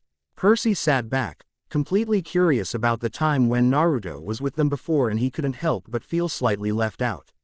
Now, Chiron said, the two young half-bloods behind you are Nico and Bianca D'Angelo, Percy supplied. Chiron breathed a sigh of relief. You succeeded then. Well, Percy began. What's wrong? Chiron asked. Just then, Grover trotted into the room, grinning like crazy. He had a black eye and red lines on his face that looked like a slap mark. The hunters are all moved in. Chiron frowned. The hunters, I see we have much to talk about. He glanced at Nico. Grover, perhaps you should take our young friend to the den and show him our orientation film. But, oh, right. Yes, sir. Orientation film, Nico asked, is it G or PG? Cause. Nico, Bianca put in, smiling gently as she kneeled before her brother. It's all right, just go enjoy the movie. Thanks Bianca, Nico said, hugging her before he hurried out of the room after Grover. I am glad I took you as my apprentice, Bianca, Naruto said, it would kill the boy to lose you. Bianca nodded, smiling, as Chiron spoke. So she has become a hunter's apprentice. Outside of camp, there is hardly a better way to learn, aside from joining your mother's hunt. But Percy interjected. Percy, he said calmly, turning to the younger boy. You will learn that there are many different paths to be taken. Bianca has chosen hers and you should respect that. Percy sighed, still feeling a bit like he lost, until Annabeth placed a comforting hand on his shoulder. It's okay, Percy. She'll be perfectly safe with Naruto. After all, he helped keep us all alive when we made our way to camp the first time. Trust him. He knows what he's doing. Percy nodded at her words. Maybe he was taking this all a bit too personally. From there, they informed Chiron of the particulars of their venture. By the end, the centaur was feeling slightly wary. This is troubling news, he started slowly, frown evident. But it is best we leave this in Artemis's capable hands, the hunt is in her nature. If anyone can find this beast, it is her. It was then that Nico burst into the room, eyes aglow and face wearing a manically happy smile as he bounded over to stand in the center of the room. So cool, Nico yelled, holding his hands out to Chiron. You're a centaur. Chiron managed a nervous smile. Yes, Mr. D'Angelo, if you please. Though, I prefer to stay in human form in this wheelchair for, first encounters. And, whoa, he looked at Mr. D. You're the wine dude. No way. Mr. D gave Nico a look of loathing. The wine dude, Dionysus, right. Oh, wow, I've got your figurine, my figurine, in my game, Mythomagic. And a holofoil card, too. And even though you've only got like 500 attack points and everybody thinks you're the lamest god card, I totally think your powers are sweet. Mr. D seemed truly perplexed. Well, that's gratifying. Percy, Chiron said quickly, you and the others go down to the cabins. Inform the campers we'll be playing Capture the Flag tomorrow evening. Capture the flag, he asked, but we don't have enough. It is a tradition, Chiron said. A friendly match, whenever the hunters visit. Yeah, Thalia muttered, I bet it's real friendly. Chiron jerked his head toward Mr. D, who was still frowning as Nico talked about how many defense points all the gods had in his game. Run along now, Chiron told them. Oh, right, Thalia said. Come on, I never got to take part in one of these, Naruto noted. Should be fun. As they exited the big house, they saw that over at the basketball court, a few of the hunters were shooting hoops. One of them was arguing with a guy from the Ares cabin. The Ares kid had his hand on his sword and the hunter girl looked like she was going to exchange her basketball for a bow and arrow at any second. Bianca, Naruto, and I will break that up, Thalia said. You two circulate around the cabins. Tell everybody about Capture the Flag tomorrow. All right, you should be team captain, Percy suggested. No, she said. You've been at camp longer. You do it, we can. Co-captain, or something. She looked about as comfortable with that as Percy felt, but she nodded. As she and Naruto headed for the court, Percy said, Hey, Thalia. Yeah, I'm sorry about what happened at Westover. I should have waited for you guys. No need to worry about that, Percy, Naruto interjected. Thalia probably would have done the same thing. She can be a bit hot-headed sometimes. What's that supposed to mean? Thalia asked, annoyed. Don't take it as an insult, he said pleadingly. It just means you have a lot of passion for hurting things. Why you? Thalia growled as she chased a chuckling Naruto about in a circle. Just like old times, Annabeth teased with a laugh. Weren't you supposed to be breaking up a fight? Yeah, Thalia agreed, skidding to a stop. We'll get right on that. The five split ways as Naruto, his apprentice, and Thalia went off to stop a hunter and an Aries camper from killing each other. Their sword and basketball. Sawada. Naruto said goodbye to Thalia when she went to set herself up in her cabin and get some training in afterward. He figured he may as well get set up as well and start Bianca's training so she would be of use in the game the following night. He led her to the Artemis cabin, which was, by far, the most normal looking, in the day, at least. The outside half of the walls were of polished silver and were decorated with various animal paintings and carvings, the most prominent of which was the stag. Walking through the doors, he smiled at the many hunters chatting and caring for their bows. He felt at home here. The interior walls were the same polished silver, but furs were hung along the walls as well. The cabin was built under the assumption that only the hunters would ever make use of it. In that respect, the bunks, which were made of trees that seemed to grow out of the earthen floor, were all in one room. Off to the left of the main room were the showers, which were, in fact, just one large natural spring with a waterfall jutting from the stone wall. The most high-tech thing were the toilets to the right of the main room. Naruto sighed. This cabin was made before his birth and was never meant to cater to males. It would be rough going for his stay in camp, and most likely a frustrating one if his newly raging hormones had anything to say about it.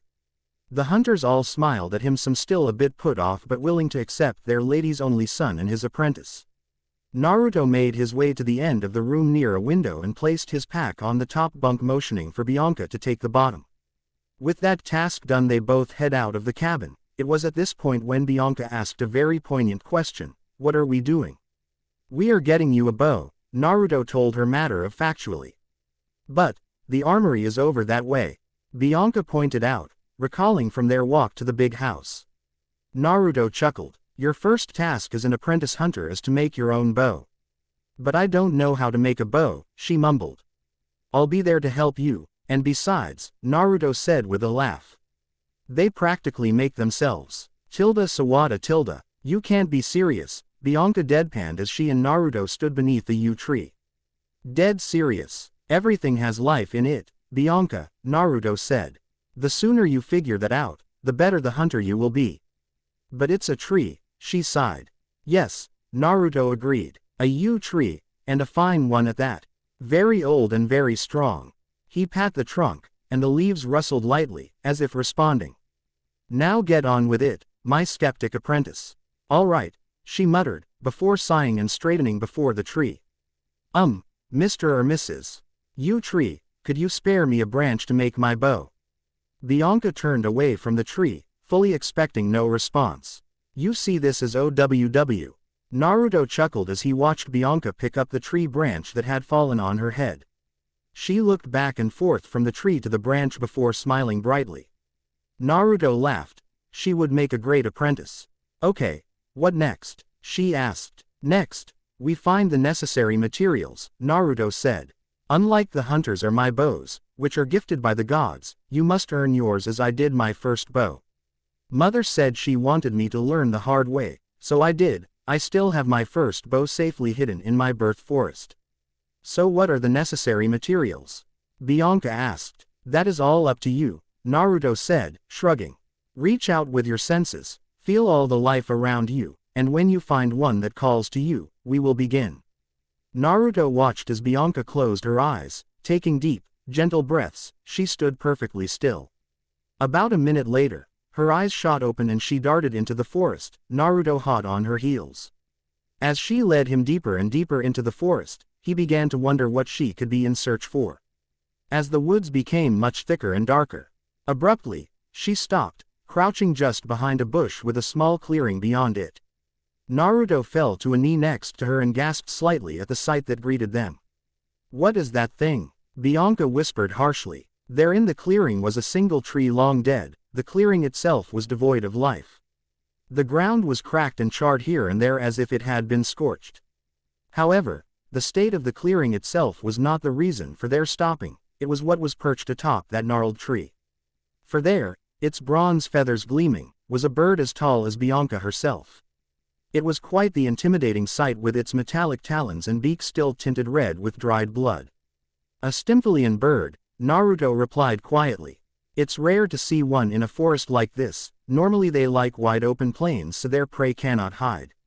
I felt a pull, Bianca stated. Like something calling me to this place, what am I supposed to do now? Now, Naruto said, you must defeat it. Bianca gaped at him incredulously. Do you see the size of that thing? There is no way I can take that thing on.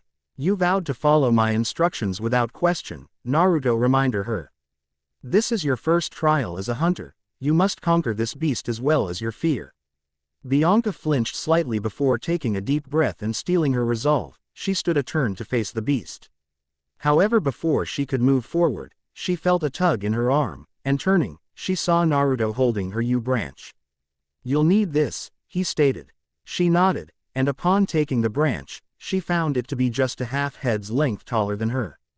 It was lighter than she had imagined and she could feel a light hum coming from within as if the branch was glad to be held. Bracing herself, she moved into the clearing. As she reached the midway point to the tree, the bird finally noticed her, flapping its wings and landing at the base of the tree, kicking up dust and ash. The beast let out a shrill screech, flapping its right wing. Bianca reacted a bit slowly after catching the glint of the bronze feathers flying at her. She raised her branch in defense, catching a few feathers as they penetrated the wood, nearly piercing through the other side. She had 4 other feathers sticking out of her shoulder and she grit her teeth as blood poured from the wounds. She held her branch out like a spear, finding the feathers that had halfway emerged from the other side of the staff had given it a deadly edge. She rushed forward, rolling to the left as the bird let loose another volley, and quickly finding her feet, she continued her dash forward. When she was just a scarce 2 yards away, the bird flapped both wings, furiously sending out a gust of wind and feathers. 2 impacted against her left shoulder, sending her sprawling, her staff landing 2 feet out of reach. Naruto watched with bated breath as the beast advanced on the prone form of his student. The bird reared its head back, intent on ending the girl with one strike. Naruto smirked when Bianca rolled backwards, the bird's steely beak getting stuck in the ground. Bianca retrieved her staff mid-roll, and with a ferocious cry, brought it down on the bird's head, the creature's own feathers stabbing deep into its skull. Bianca panted, grin plastered on her face as the monster faded to gold dust on the breeze, leaving behind only a scant few bronze feathers. She stood, wincing, as the bronze feathers in her shoulders made themselves known again. Good job, Bianca, Naruto praised, giving a laugh. That was crazy, she stuttered. I never knew I could move like that. It's in your blood. You have heightened combat awareness, Naruto stated, placing both hands on her shoulders. You also have the senses of a hunter, so I was sure you would succeed. Bianca smiled at her teacher, looking forward to what she could learn from him until, with a wet squelch, the feathers were ripped from her body. She screamed and jerked away, but Naruto had already discarded the feathers and had a tight hold on her shoulders. Calm down, Naruto said gently. They had to come out. It was best to do it while you were distracted. Now, hold still. Bianca calmed as Naruto reached into his hip pouch, retrieving the same salve he had used on Percy the night before. You'll need to apply this to it, Naruto said as he handed her the salve and turned away. Let me know when you are done. Bianca nodded, forgetting he couldn't see it anyway, thankful for him respecting her privacy. She removed her shirt and applied the salve to her injuries, silently marveling at the strength of the salve. You can turn around now, she said, pulling her shirt back down. Will I ever learn to make things like that? Eventually, but first you need to make your bow. Naruto laughed. Speaking of which, the girl spoke. What do I do now? I have a stick and some feathers, what more is there? Do just the same as before, just once more, we are only missing one component. Bianca nodded and after a moment of silence, she was off again at a more sedated pace though, still feeling phantom pains from time to time. Bianca had also been mentally preparing for whatever beast her senses may have led them to this time. When they reached the end of their journey, Bianca was pleasantly surprised. It was a sparkling natural spring. It bubbled lightly in the center as its crystal-clear waters flowed into a small str. The two stepped forward and Naruto watched as Bianca knelt at the water's edge, seemingly mesmerized by her own reflection. She jumped slightly when her image shifted and something burst forth from the water. "Relax," Naruto whispered, "it is a Pegaya, a type of naiad that lives in springs." "Indeed I am, young hunter," came a soft voice from atop the water. "Most forget that and simply expect me to be a giggling mess like those other naiads." There on the water stood a woman, clothed in blue silken robes that seemed to flow and ripple like water. Her skin was as pale as the moon itself and her eyes a deep sea green.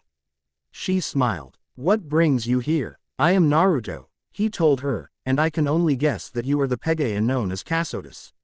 "You are quite knowledgeable, young Naruto." Casotus laughed, her voice as soft and smooth as the gurgling of her spring. "I am indeed. My spring itself was once located at the Oracle in Delphi, and though it was named after me, the spring has been dedicated to your uncle, Apollo.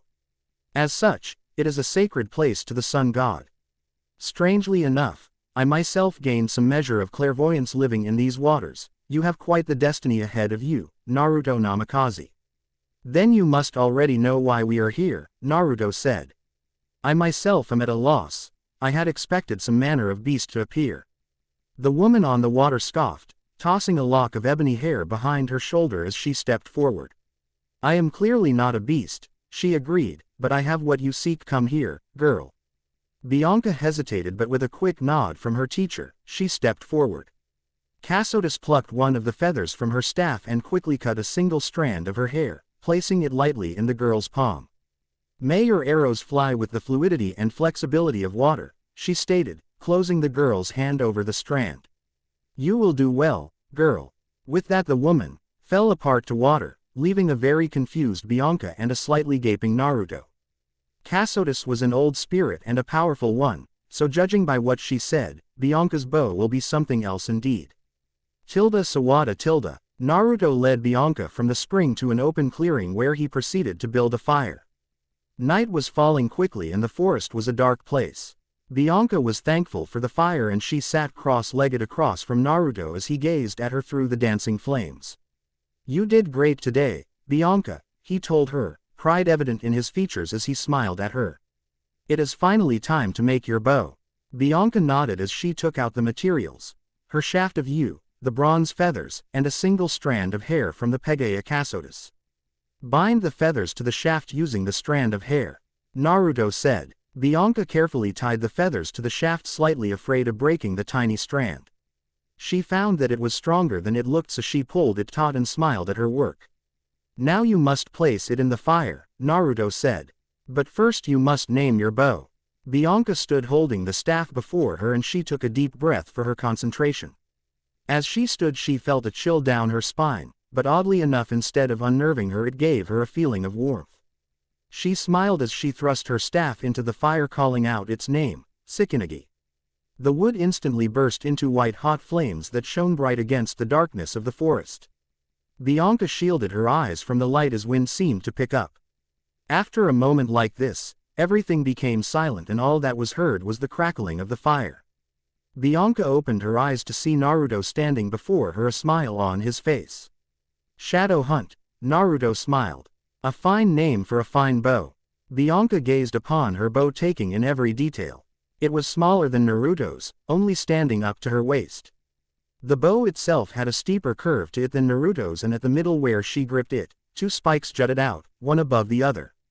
When held lengthwise it looked like a bird in flight. The wood itself seemed to be charred a deep black, yet was finely polished and smooth. Along the ends of the bow, bronze feathers sprouted, counting 3 on each side, completing the look of a bird of prey. The bow sting was the same deep black and was strung taut and firm, offering a strong pull. "It's beautiful," Bianca murmured, her eyes wide with awe. "Is it really mine?" "You made it yourself," Naruto said. "This is just the first step in your training, though. You will learn much and you will be tested." "I'm ready for it," Bianca said defiantly. "I want to be a hunter." Naruto smiled as the moon grew high in the sky, flecks of gold reflected from pools of deep blue. Well then, he said. Mother is watching, so let's not waste time. Next lesson. Finding tonight's dinner. Naruto tossed the girls a quiver of arrows like his own, only the leather was tanned black to match her bow. Bianca smiled as she followed her teacher into the surrounding forest, the darkness enveloping them even as the moon lit their way. Sawada. Naruto was not a happy camper. When he and his apprentice had returned to camp at midday after training in the forest, he had been informed of Zoe's dream.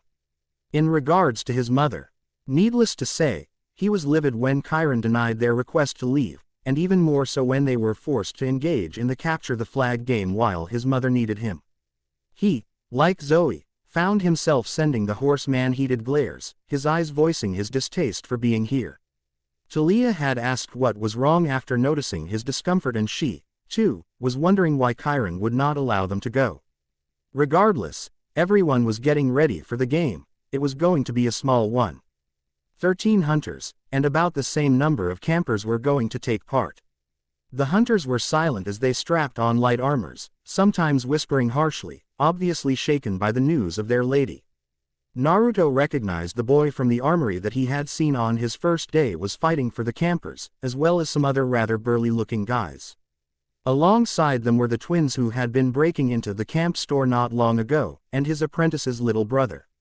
He also noted that a number of them were very angry for some reason or another. The angry ones all had perfectly shining white teeth which were grit tightly in rage.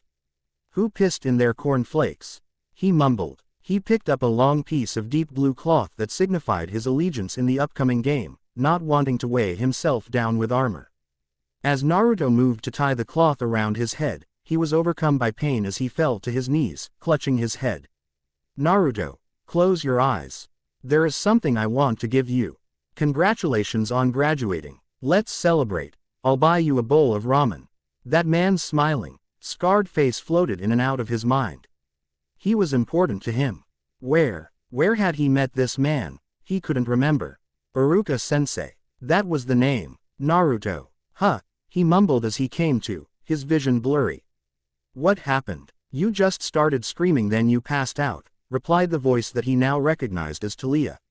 You had us worried. What happened? Nothing, Naruto said, regaining his bearings and slowly sitting back up. I'm fine.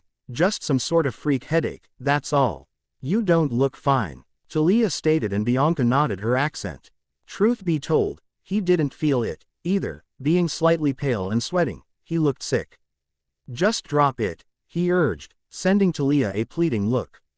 Fine, she relented but held his gaze long enough to let him know it wasn't over. Bianca had long since tied another deep blue cloth around her head in preparation for the game.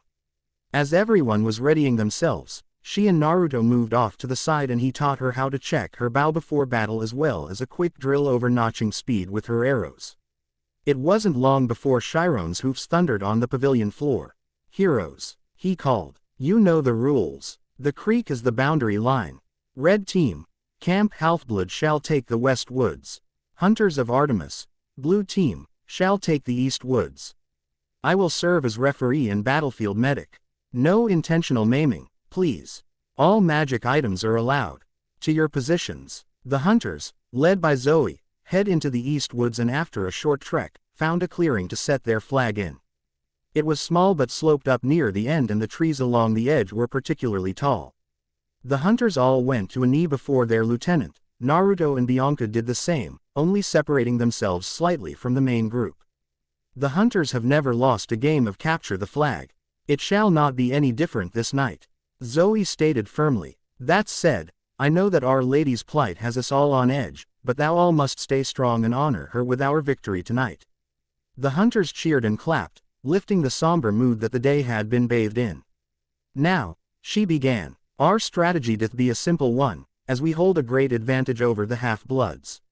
Yeah, agreed one of the newer hunters, we don't have any stupid boys on our team. Zoe smiled wryly as many voiced their agreement. On the contrary, dear sister, it is thy only brother, our dear Naruto, that shall seal our victory this night. Whispering broke out among the ranks but was silenced as Zoe continued. Come now, My sisters, those of us that were there for his childhood know very well that no one, save for Our Lady herself, can traverse the forest with such ease as our brother. That child led us on grand chases through the forest, spoke one of the senior hunters. And his feet never once touched the ground. Naruto smiled to himself, remembering his youth among the hunters, the pranks, the jokes, the laughter. Stories by the campfire and so many loving sisters to watch over him. He sighed. How he missed his childhood. Bianca was enthralled in the story, wanting to learn more about her mysterious teacher, but near the end, something struck her. How? She asked Zoe, causing Naruto to look towards her. How can you run without touching the ground? The newer hunters once more found themselves feeling out of the loop. There was just so much about this boy they didn't know. Zoe smiled at their questioning looks as she turned to her little brother. How indeed? She pondered, a sly smile stretching across her face. How dost thou run without touching the ground, Naruto? Naruto smiled at his sister before replying. I call it, tree running. Sawada. Naruto stood high on a tree just above the boundary line. He could see a group of hunters trailing a group of campers to the left. On the right, he watched as Zoe moved to intercept Thalia and her group. From his elevated position, he could see Percy and a few other campers at what Zoe called Zeus's fist.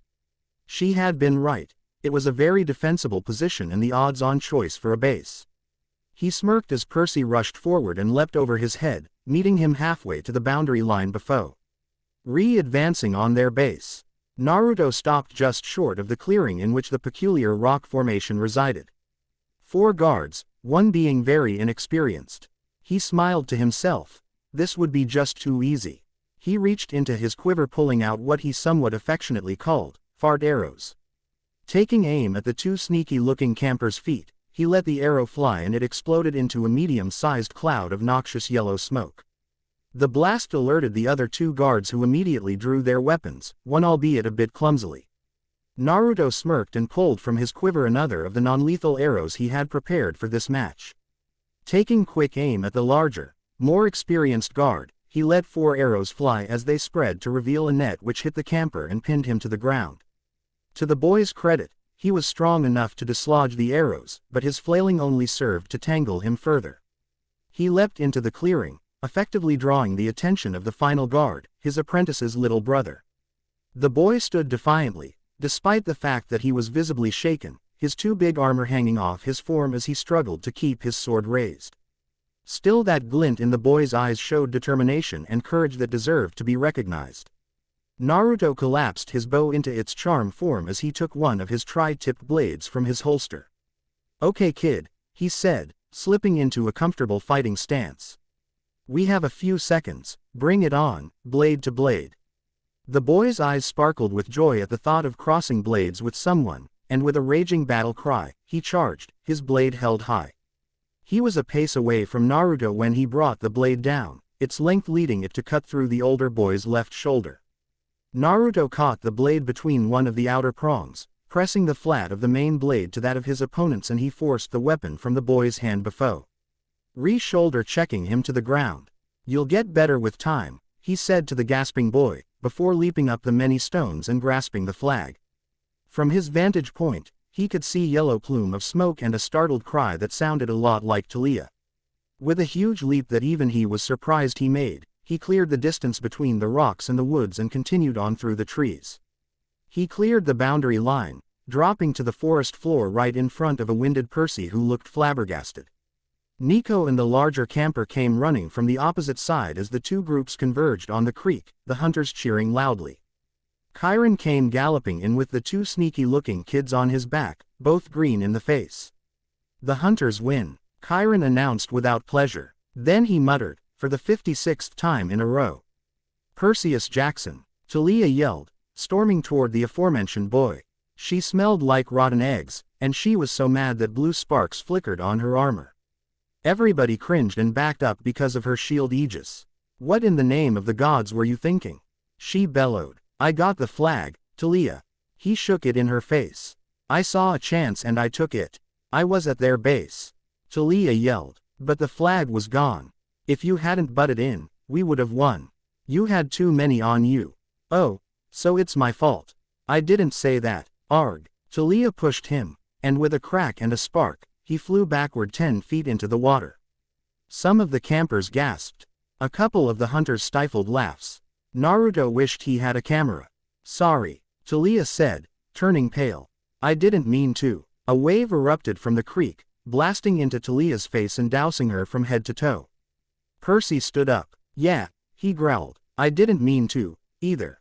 Thalia was breathing heavily. Enough, Chiron ordered, but Thalia held out her spear. You want some, seaweed brain? Bring it on, pinecone face. That's enough you two, Naruto said, deciding it best to end this. Thalia wavered but Percy held strong, his sword raised. She started it. Yeah, by accident, Naruto deadpanned, and she tried to apologize, but you just had to get your 2 bits in with that last splash and start everything back you. Percy had the decency to look slightly ashamed as did Thalia. I didn't mean to shock you, Thalia said, it's just that my abilities are linked to my emotions. I was angry, instant taser. Yeah, Percy said, sorry for getting you wet. Naruto laughed. See, isn't it better when friends get along? To that, he received a slight nod. Besides, neither of you had a chance to begin with. After all, I was running the flag for the other team. Her response was a shock-ladled headlock from the resident human taser. You idiot, she growled as she held him to her breastplate, inadvertently sending a current through the metal. Calm down, Daylily, he cried, that hurts. Don't call me that in public, you idiot. So I can call you it all I like in private then. I never said that. Maybe not, but his retort died in his throat as he noticed that the clearing had grown eerily quiet. Both he and Thalia separated to focus on what had captured everyone's attention. Something was approaching. It was shrouded in a murky green mist, but as it got closer, the campers and hunters gasped. This is impossible, Chiron said. He sounded extremely nervous. She has never left the attic. Never. And yet, the withered mummy that held the oracle shuffled forward until she stood in the center of the group. Mist curled all around the clearing, turning the snow a sickly shade of green. None of them dared move. Then her voice hissed inside their heads, several clutched their hands over the ears. I am the spirit of Delphi, the voice said. Speaker of the prophecies of Phoebus Apollo, slayer of the mighty Python. The oracle regarded Percy and then Naruto in turn with its cold, dead eyes. Then she turned unmistakably toward Zoe Nightshade. Approach, seeker, and ask. Zoe swallowed. What must I do to help my goddess? The oracle's mouth opened, and green mist poured out. In the mist was the vague image of a mountain, and a girl standing at the barren peak. It was Artemis, but she was wrapped in chains, fettered to the rocks. She was kneeling, her hands raised as if to fend off an attacker, and it looked like she was in pain. The oracle spoke. 6 shall go west to the goddess in chains. 1 gains what was lost in the land without rain. The bane of Olympus shows the trail. Campers and hunters combined prevail. The Titan's curse must one withstand. And 1 shall perish by a parent's hand. Then, as they were watching, the mist swirled and retreated like a great green serpent into the mummy's mouth. The oracle sat down on a rock and became as still as she'd been in the attic, as if she might sit by this creek for 100 years. Mother, Naruto whispered, voice harsh. His eyes trailed up towards the sky as a stray cloud moved to block his mother's comforting rays. All around him the hunters looked on as well until the last rays of the moon shone down in one silvery beam. Hunters. To me, Zoe called out. Bianca. Naruto began quietly, still staring at the spot the moon used to be. Come with me. With that, he marched out of the forest, Bianca at his heels. He heard Chiron call for a meeting, but he pressed on to his destination. He would be there, however the proceedings didn't really matter, as they wouldn't change what he planned to do. Naruto entered the cabin, locating a wrapped package on his chosen bunk. It was a simple bundle, tied with twine and wrapped in rough cloth. He smiled. His sisters always were fast workers. It seemed some of them got bored and decided to work on the commission he had asked for. A good thing too, as it would have never gotten done otherwise, considering the current circumstances. He picked it up and turned to Bianca, who was still confused about what plan her mentor had in mind. Here, he said, holding it out for her to take. I asked my sisters to have this made for you, it should serve you well on our trip. Bianca nodded as she untied the package. It fell open and her eyes lit up.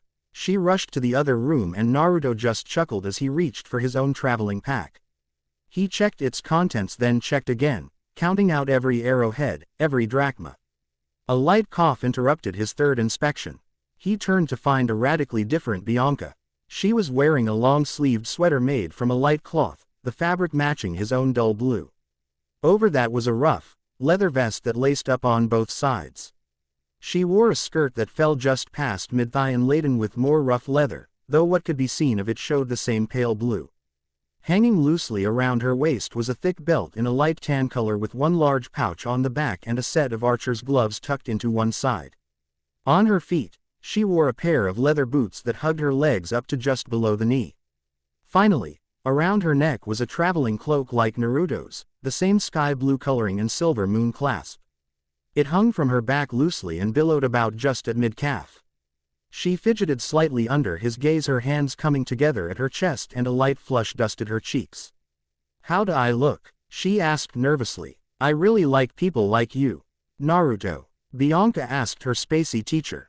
"Why, you look like a true hunter," Naruto said finally, his eyes silently searching for the source of the strange voice. "Let's get to the big house," he said, after coming up with nothing else. "We should inform them of my intention." At this, he stopped and looked Bianca in the eyes. "Will you come with me to my mother's aid?" Bianca gave it a second of thought before nodding. "Even if we must disobey Chiron and go against the words of the oracle. I committed myself to being your student, did I not? I won't go back on my word. That's my ninja way." Naruto smiled at his student, ignoring the phantom voices that constantly plagued his mind. Sawada. Back at the big house, the council was held around a ping-pong table in the rec room. Dionysus waved his hand and supplied snacks, cheese whiz, crackers, and several bottles of red wine. Then Chiron reminded him that wine was against his restrictions and most of the campers were underage. Mr. D sighed. With a snap of his fingers the wine turned to Diet Coke. Nobody drank that either. Mr. D and Chiron, in wheelchair form, sat at one end of the table. Zoe Nightshade took the other end. Thalia and Grover and Percy sat along the right, and the other head counselors, Beckendorf, Selena Beauregard, and the Stoll brothers, sat on the left. The Aries kids were supposed to send a representative, too, but all of them had gotten broken limbs accidentally during capture the flag, courtesy of the hunters. They were resting up in the infirmary. Zoe started the meeting off on a positive note. "This is pointless. Cheese whiz," Grover gasped. He began scooping up crackers and ping-pong balls and spraying them with topping. "There is no time for talk," Zoe continued. "Our goddess needs us. The hunters must leave immediately." "And go where?" Chiron asked. "West," Zoe exclaimed, her tone exasperated. "Thou hath heard the prophecy. 6 shall go west to the goddess in chains. We shall gather 6 hunters and go." "You're missing something, as usual," Thalia muttered. "Campers and hunters combined prevail. We're supposed to do this together." "No, the hunters do not need thy help. Thalia grumbled. "Nobody has said thy in, 300 years, Zoe. Get with the times." Zoe hesitated, like she was trying to form the word correctly in her mind first. "Yer, we do not need yer help." Thalia rolled her eyes. "Forget it. I fear the prophecy says you do need our help," Chiron said. "Campers and hunters must cooperate." "Or do they?" Mr. D mused, swirling his Diet Coke under his nose like it had a fine bouquet. "One shall perish." "That sounds rather nasty, doesn't it? What if you fail because you try to cooperate?" Mr. D. Chiron sighed. "With all due respect, whose side are you on?" Dionysus raised his eyebrows. "Sorry, my dear centaur. Just trying to be helpful. We're supposed to work together," Thalia said stubbornly. "I don't like it either, Zoe, but you know prophecies. You want to fight against one. If you intend to stick so closely to the prophecy then you may have to work around me," came a familiar voice from the doorway. Everyone turned to see Naruto, his travel cloak resting on his back and hiding his pack, and Bianca at his side, similarly dressed. Her hair was in an elastic, much like Naruto's, but there was a comb stuck in it that was trimmed with bronze feathers. "What do you mean by that?" Chiron asked, a noticeable shine in his eye. Simple. My apprentice and I are leaving tonight in search of my mother, he told them. Ah, yes, but the prophecy Mr. D began, states that 6 shall go west. It never said all at once. Regardless, prophecy or not, I will be leaving, Naruto stated, and there was no uncertainty in his voice, only determination. And I refuse to not be included in this quest, Zoe said adamantly. So do I, Thalia agreed. She would do anything to make up the department she owed Naruto. And me, Percy added, receiving a look from Thalia. Luke was involved in this somehow, and he needed to find out what was going on. Very well, Chiron sighed with reluctance. I do not believe I can dissuade you from your chosen paths.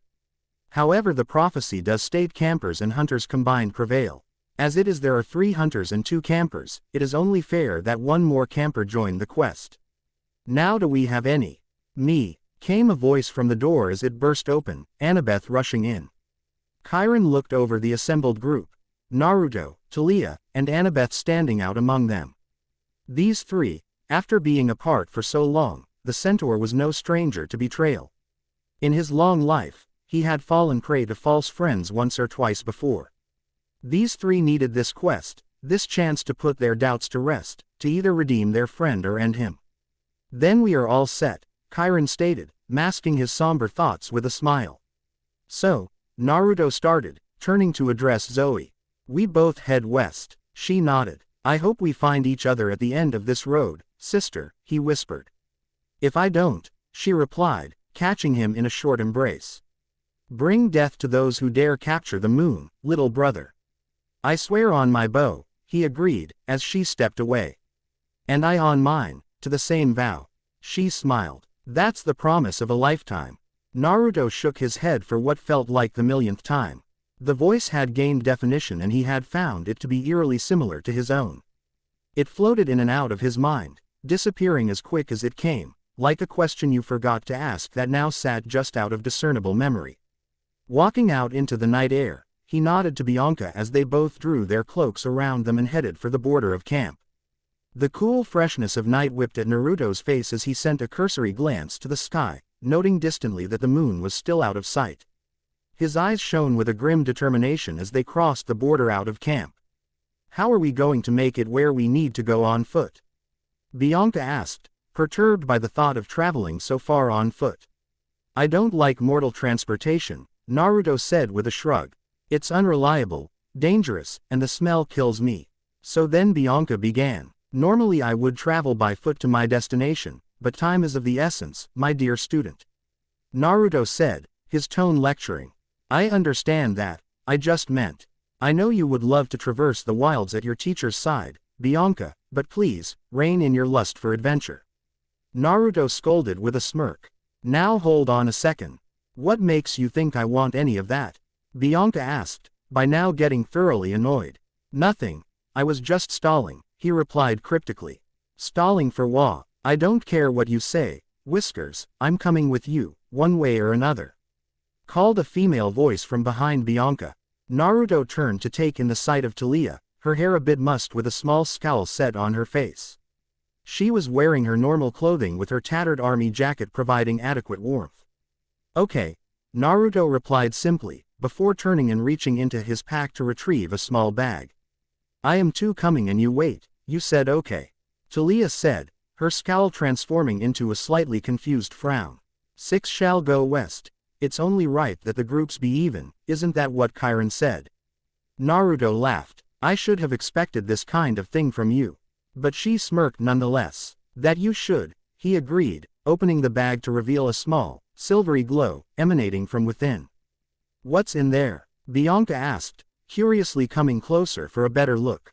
Inside this bag is the means to the first leg of our journey. Naruto said, reaching inside slowly.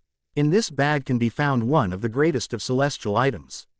He withdrew a handful of its contents, his palm glowing a pale silvery blue. Well, show us already. Thalia growled, finding herself increasingly curious as Bianca nodded feverishly beside her. Naruto smiled, slowly opening his hand. Ladies, and assorted, nocturnal wildlife, I give you the amazing, the astounding, the celestial. Tic-tacs, Thalia deadpanned, her expression obviously disappointed. Naruto eyed the small ovular deep blue pellets in his palm that shone with flecks of silver like so many stars against the night sky. Why, it's deer feed, actually, he muttered. Looks like Tic Tacs to me, Thalia replied, resolute. Wanna try one? Naruto asked, his smile mischievous. Thalia made a face before shaking her head in the negative. Bianca, on the other hand, was leveling the pellets a calculating stare, as if weighing the merits of trying deer feed. So, what does it do? She asked after reaching the same conclusion as Thalia. Do not consume. You know those special deer my mother has? The ones with the silver horns? Naruto asked. Yeah, Thalia said, quickly realizing where he was going with this. Well, this is all they eat, and if we feed them, they may let us ride them. That said, he began to scatter the pellets in the general direction of the forest. We're going to ride deer? Bianca questioned, incredulous. Well, they are kinda picky. Naruto laughed, as though enjoying some inside joke. What do you mean? Thalia asked, eyeing the tree line. They only allow pure maidens to ride them, he said. I am only able to because I am my mother's son. There was no sound as the stags, with their antlers a stark contrast to the surrounding foliage, bounded in, leaping gracefully over the short distance between them in less than a second. They landed with such silence and care that Thalia was sure she would have missed them, had she been facing in the wrong direction even. Thalia inspected them as they knelt and ate the pellets scattered about. They were normal deer overall, but colored with their silvery horns and strangely illuminated pelt. They were small compared to the winged horses back at camp, not taking up much space despite numbering 6 altogether. They had very thin legs, but she could see the muscles was tightly compacted, reminiscent of a swimmer. Are you sure we can ride them? Thalia asked. They are kinda small. One of the stags snorted before nudging Thalia roughly with its nose. Thalia frowned at the deer as it motioned for her to get on. You shouldn't say things like that. They are very proud creatures and the proudest among them is Comitus, Naruto warned, gesturing to the one prodding her. Comet, Thalia translated, receiving a grunt from the agitated stag. Does that mean he can fly? Comet snorted once more, stamping his hooves. Comet hasn't flown in ages, Naruto told them. He is very self-conscious about the loss of his flight, so he makes up for it with speed. Naruto patted the raging stag heartily on the back. You're still the fastest among them, buddy, and between you and me, I think Choreftis could stand to lose some weight. The stag let out a cry between a neigh and a yowl, apparently finding the joke funny, as a few of the stags stomped their hooves. Well, get on. Naruto smiled as he hefted himself onto the back of one of the stags, gripping the base of its horns. Bianca was already saddled up, wearing a bright smile as she held tight to her chosen mount. Thalia looked around to find the other stags leaping away, only Comet remaining. They locked eyes, Comet letting out a snort as Thalia huffed slightly. She hurriedly got a leg over him and was soon gripping the stag's antlers like the other two. So where are we going exactly? Bianca asked. We only have the general direction of west to go on, as well as Zoe's dream. I believe in my mother. She is strong and will persevere, Naruto said, frown marring his features. We, however, stand little chance against an adversary that can capture a goddess. I need to retrieve my bow. Have you gone mental, Whiskers? Thalia laughed. You have your bow right there. Naruto smiled, fingering the small pendant at his waist. This was a gift from mother. I made a bow myself, just as Bianca did, years ago, however I was never able to draw my bow. What? Why? Bianca asked, confused. For some reason or another, the string held like forged steel when I tried to use it. Naruto said. Mother said that I would know when the time was right to take up my bow again, and that time is now. It is a stroke of sad luck that the location of my bow is to the west on the coast of California. Thalia smirked. That's about as far west as it gets, barring overseas travel. It is a long road, Naruto agreed, but he smiled. We should get moving. On calm. No, Thalia stated plainly, and even Comet stamped a hoof below her. You're no fun. Naruto mock-pouted before he sighed. Anyway, try to distribute your weight evenly, leaning slightly forward so you don't put too much pressure on their heads. Got ya? Thalia nodded, trying to get into position before they got going. Roger. Bianca smiled, practically giddy with anticipation. Just one last piece of advice, Naruto started as the stags beneath crouched slightly in preparation. Hold on tight. With a jerk that had them all reaffirming their grips on the stalks of their mount's antlers, they were off. They flew through the forest, heading due west. Through the changing terrain, they seemed to never lose their stride. The stag's nimble legs always found purchase on the steepest of cliff sides, pushing on and showing no signs of fatigue. Comet led the pack with Thalia, who wore a manic grin, thoroughly enjoying the thrill of the wilderness passing them by, faster and faster. After 4 continuous hours of travel, the stags stopped in a small clearing near the side of a river. The stags knelt by the water, drinking heartily.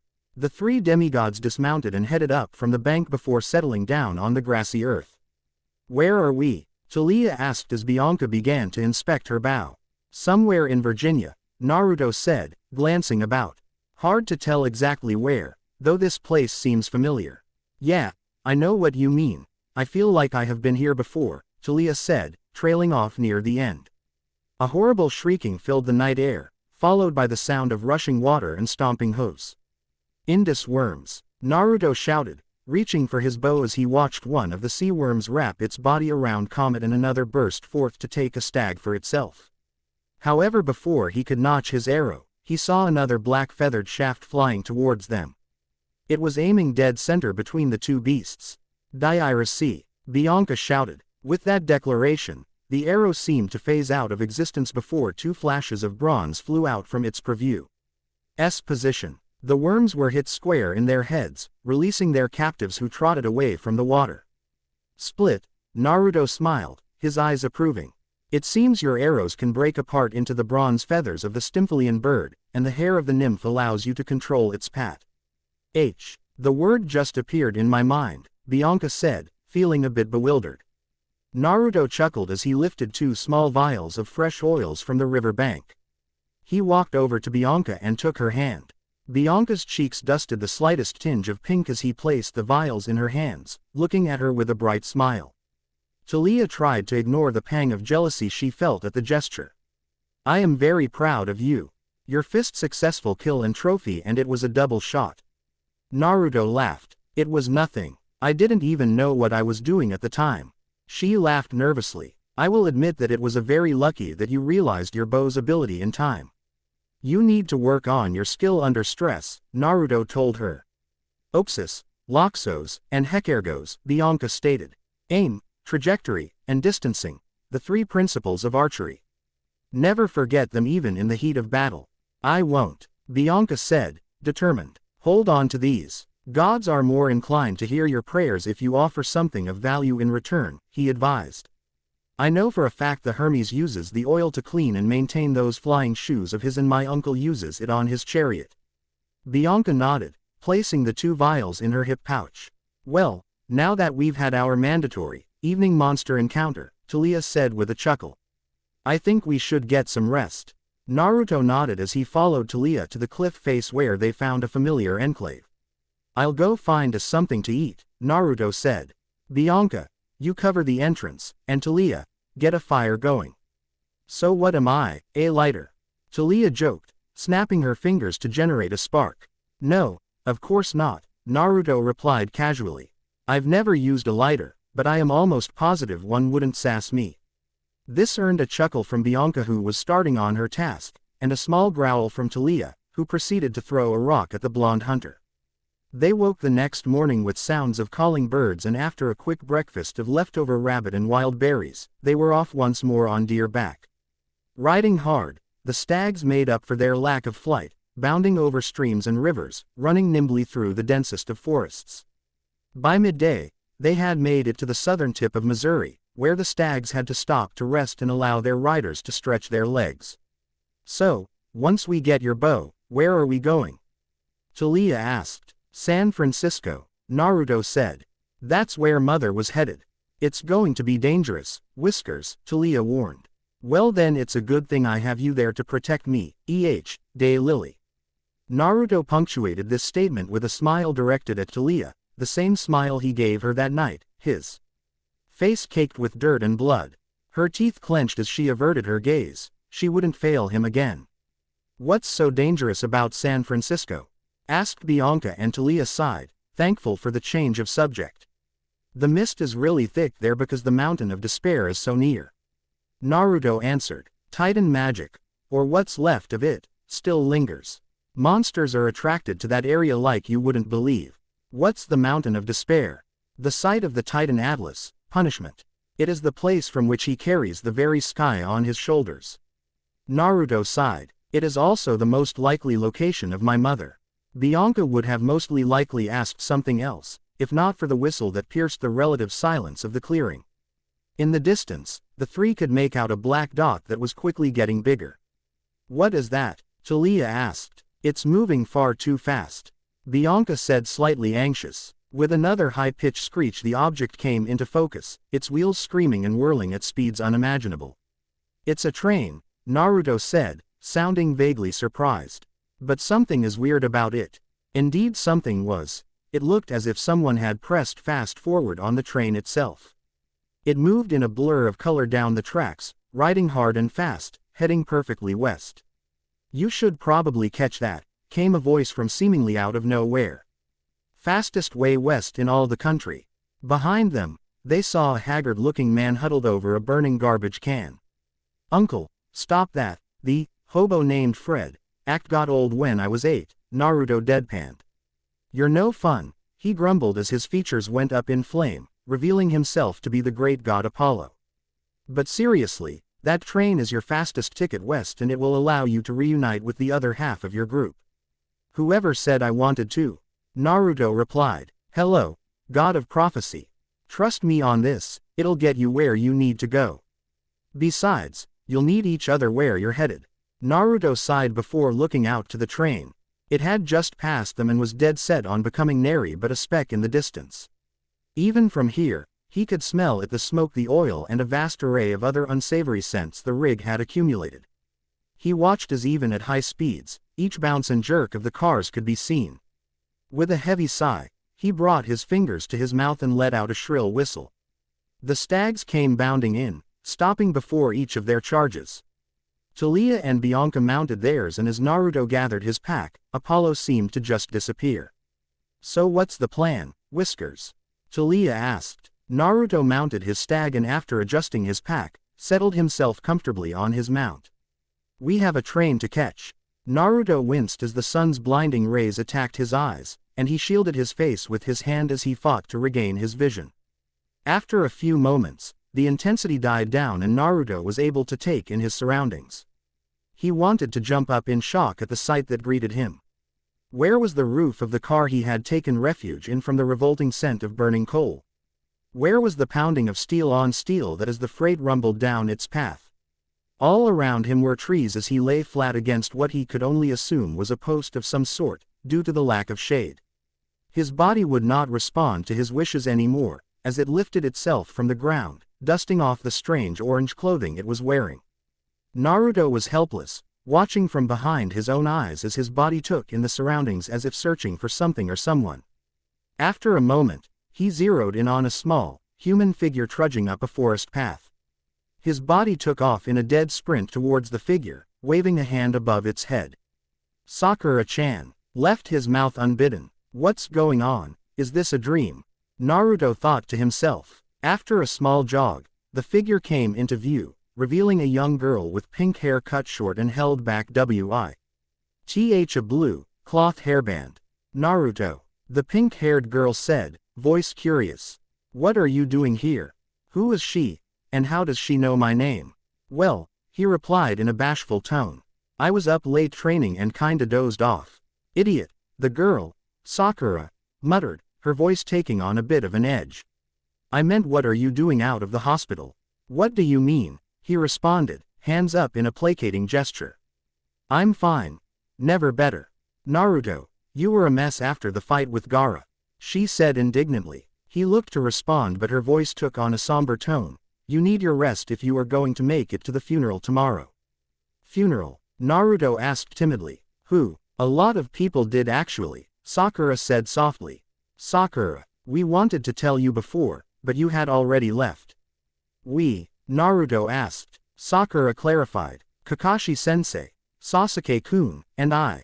Oh, he sighed out. So, I never got to thank you for saving me from Gaara, Sakura said suddenly. I would be dead if not for you. It was nothing, really, but he stopped short as the young girl embraced him. So lost was he in the joy of her act that he almost missed what she had mumbled into her jacket. As died. What? He asked. The Sandaime has died, she said, her voice choked. He was killed by his former student, Orochimaru. The one who led the attack on the village. In an otherwise unthinkable act, Naruto pulled away from his teammate's embrace. The old man, he mumbled. Sadness like no other gripped his heart like a vice. His heart sunk lower in his chest, retreating at the pain it felt. A cold feeling overtook him as his eyes darted to the stone visage of the Sandaime Hokage. A large crack blemished his powerful gaze. Why does it hurt? Naruto thought. Until now, he had been acting only the spectator. Why do I want so badly to cry? Naruto's hands shook as he put them into a cross-like symbol, and in a poof of smoke, 4 more Narutos appeared, all immediately leaping off in separate directions. One, however, was grabbed by Sakura as she hugged herself to his chest again, hoping to calm the distraught boy.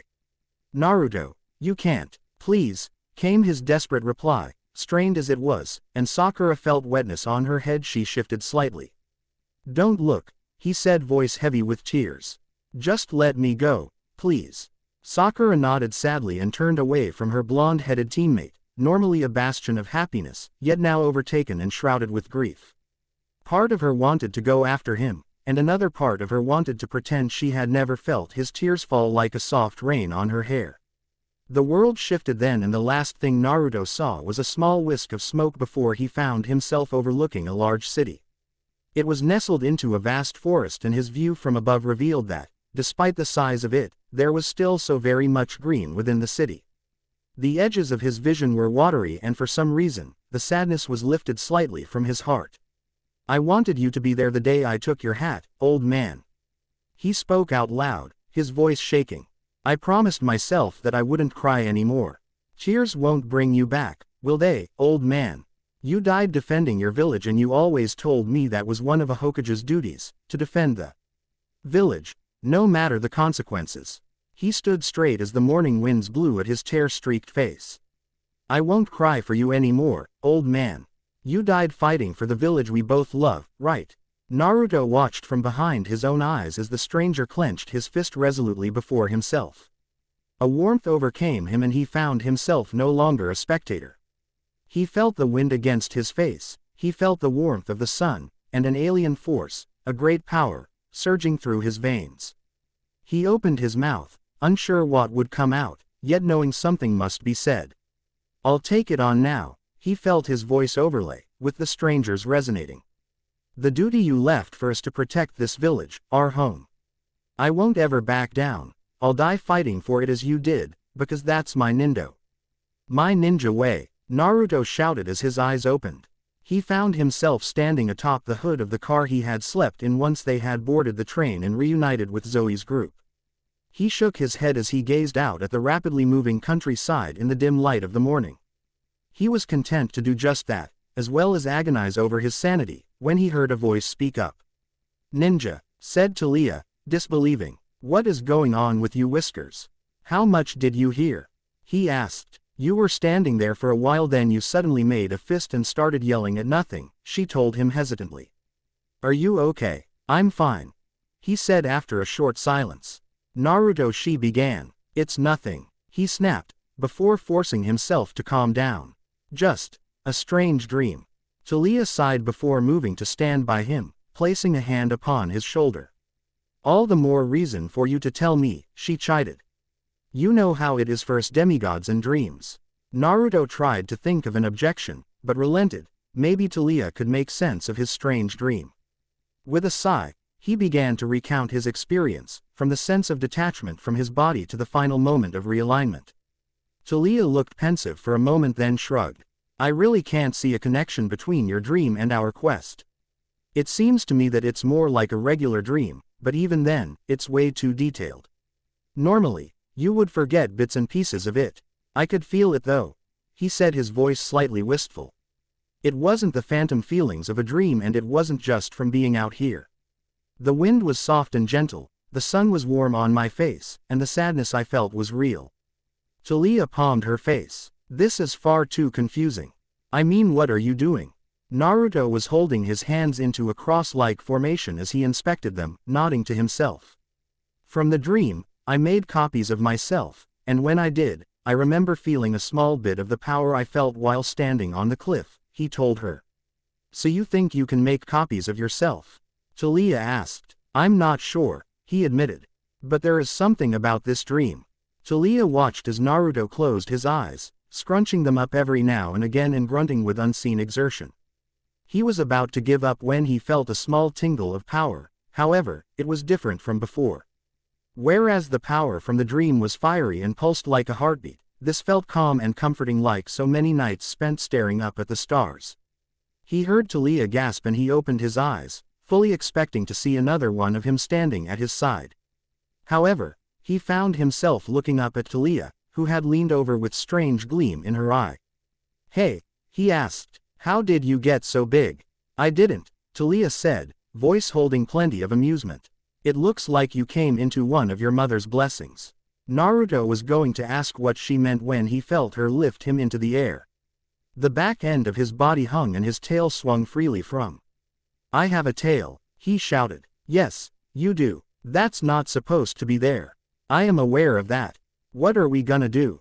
He asked. Take a picture. Naruto growled. What am I exactly? Thalia examined him. He looked like a fox, however the coloration was off. The fur along his body was flecked with gray, while his legs were both jet black. His tail was tipped with white and his coal-black ears stood up on end. A fox, she replied finally, unsure as she was of the exact type. Why in the world did I turn into a fox? He asked, though it seemed to be a question asked more to himself than anything else. I had always wondered what special skills you received as a son of Artemis, Thalia admitted. I have some control over lightning, and I am sure there are some other skills I have inherited that I just haven't found yet. The kids at camp all have special abilities that are in tune with their parents. It's only right you would get something as well. So I have always been able to do this? Naruto asked, incredulous, as he wiggled out of her grasp. He trotted his way down the length of the cargo train, his tail bouncing with every step. He tried to look inward and focus on his old body, and as he did so the power came back. He opened his eyes this time and watched as he grew back up to full height, wisps of silvery white smoke coming of him. This still doesn't answer the dream, he sighed to himself, or the voices. Voices, Thalia growled. Thalia, so you followed me all the way over here, huh? It's 4 yards away. I wanted a private moment. You're an idiot, she growled out again. Voices. You didn't say anything about voices before. It started the night of my mother's disappearance, he said. It's like someone whispering in my ear. What did they say? Thalia asked, not at all liking the idea of voices being in her friend's head. Simple things, he replied vaguely. It seemed more like they were triggered by things other people said or did. Thalia sighed. Naruto had been such a strange guy ever since she met him. It was one of the things she liked best about him, never a dull moment and all that. This was different, however, it seemed like this was really bothering him. Forget about it for now, she relented at last, hesitant though she was. As long as it doesn't get in the way of things, you should just let it run its course. As time goes on, maybe you'll find out more, or maybe it will go away altogether. Naruto smiled. I guess that's the best I can do at this point. And now you can turn into cute fuzzy animals. Thalia laughed. Cute. Thalia stopped laughing when he spoke. Do my ears deceive me or did Thalia just call something cute? Fuzzy too, she smirked. And if you want to keep your tail or any other such appendages, you will shut up, now. There was a swirl of silvery smoke as Naruto changed to his previous form. You wouldn't hurt me, would you, Daylily? He whimpered, his bushy tail curled about his cowering form. Thalia looked down at the fuzzy creature with intent to either kill or cuddle when the stalemate was broken by the intrusion of a familiar voice. How did that get on the train? Percy asked, having just woken up and emerged from his car. Funny, I was going to ask the same thing, Naruto replied and laughed as Percy jumped back, understandably not having expected to hear the fox talking. Naruto, he asked hesitantly, recognizing the voice. I can understand why you would not recognize me, Naruto agreed. I have become considerably more furry. Percy looked on dumbfounded. You have a tail. I know. That's not supposed to be there. That's what I said. As far as we can guess, it's one of Naruto's demigod talents. Like your waterworks or my electricity, Thalia told him. Mother was known for taking the form of forest creatures from time to time, Naruto put in. Even more than that, she was known for turning other people into animals, mostly foolish men. A thoughtful expression overcame his foxy visage before he grinned a vulpine grin. Oh Percy, no, common, I've always wondered what Mom got out of turning men into jackalopes, he whined as he stalked forward, tail waving slightly. Percy backed away, running directly into the sleepy Annabeth. Percy, she questioned. What's wrong? Naruto was at this. He looked back to find Naruto back in human form and chatting with Thalia. What was he doing? Annabeth asked with a small smile. Unbeknownst to Percy, she knew the games her surrogate brother played. He wanted to turn me into a jackalope, Percy finally answered. Annabeth smiled, holding her hands up to Percy's head and splaying them out to look like antlers. I like it, she smiled. Percy would have been angry had he not been so focused on her smile. He hadn't seen her smile like that since Thalia first left her tree. And for the finishing touch, Thalia laughed as she placed her hands into a set of bunny ears on his head. The resemblance is uncanny. Naruto nodded his approval. I may as well make you one. It would be a great improvement, I'm sure. Percy frowned, batting away their hands. I'd rather you not turn him into an antlered jackrabbit, Naruto, Annabeth admitted with a laugh. The blonde grinned. To be honest, I am not sure I can. Sawada. After another hour of travel, the train came to a stop in a small town nestled into the mountains. Welcome to Cloudcroft, New Mexico, Bianca read off the large, worn sign that hung above the walkway of the deserted train station. The roofs of the cabins and cars were heaped with snow and more dirty mounds lined the roads. The wind was harsh and cold, even to all those presently donning their respective cloaks or jackets. How do you normally get around? Percy asked, eyeing the cloak Naruto was wearing. Excuse me, Naruto asked, confused by the question. Well, the green-eyed boy began. I don't think it's really normal for cloaked figures to roam the streets of New Mexico. Bianca took a moment to inspect her teacher and found that his appearance was rather otherworldly. Then again, so was hers. I simply stay away from cities altogether, he replied. How? Percy asked. You have to have passed through some small towns or something. Naruto took on a thoughtful expression. How do you think that my mother gets around? Naruto asked. She, Naruto elaborated, is a goddess. Her hunters, immortal though they may be, are not. Percy sighed. I don't know. You still do not fully grasp the intricacies of the very world you live in. Naruto stated. In this world, there are many things that you may not understand, and many more that you will never be able to. Naruto walked forward, heading for the center of town. How an immortal goddess and her band of hunters enters Central Park unseen as one of them. Percy shrugged and began to button up the golden-brown duster he was wearing. That jacket, Naruto said, startling the boy as he suddenly appeared before him. The pelt of the Nemean lion. Yeah, Percy said, we ran into it at the Air and Space Museum. Zoe was the one who killed it, but she and C. Do not question her judgment, Naruto chided as he ran the cloth of the color between his fingers. If my sister believes you earned this pelt, then I am sure you did. Percy nodded, noting that this was the first time Naruto had spoken to him so evenly and with, dare he think it, a slight twinge of respect in his voice. Do not take this off unless you need to. It will protect you from all but the strongest of blows. With that, Naruto turned and proceeded to follow the others into town, Percy following behind him. Sawada. The group came to a stop in the center of town. They could basically see the entire town from that spot. A school, a bunch of tourist stores and cafes, some ski cabins, and a small grocery store. Great, Thalia muttered, looking around. No bus station, no taxis, no rental cars, no way out. There's a coffee shop, Annabeth offered meekly, one hand over her stomach. Yes, Zoe agreed. Coffee is good. And muffins, Bianca put in with a hopeful smile. Okay, Thalia sighed. You three get some food. Percy, Naruto, and I will check out the grocery store, maybe they can give us directions. They agreed to meet in front of the store in 15 minutes and hopefully by then they'd be ready to leave From the clerk, they found out a few important things about Cloudcroft. There wasn't enough snow for skiing, the grocery store sold rubber rats for $1 each, and there was no easy way in or out unless you had a car. You could call for a taxi from Alamogordo, the clerk said doubtfully. That's down at the bottom of the mountains, but it would take at least an hour to get here. Cost several $100s. The group gave up, opting to exit the establishment, but not before Percy purchased a rat from the glum store clerk. The trio found themselves seated on the porch of the old store, awaiting the rest of their group. Wonderful, Thalia grumbled. I'm going to walk down the street. Maybe see if anyone in the other shops has a suggestion. But the clerk said. Percy began. Just drop it, Naruto interjected as he watched Thalia stomp away. She won't listen anyway. I think she's angry with me, Percy stated. Why? We were talking last night, he said. About the quest. And about Luke.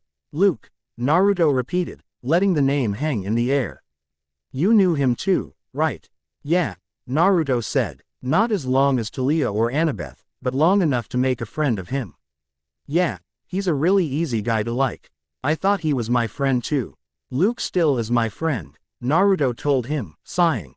There was a time when we were like brothers. He has done some really bad things, Naruto, Percy began hoping to convince him.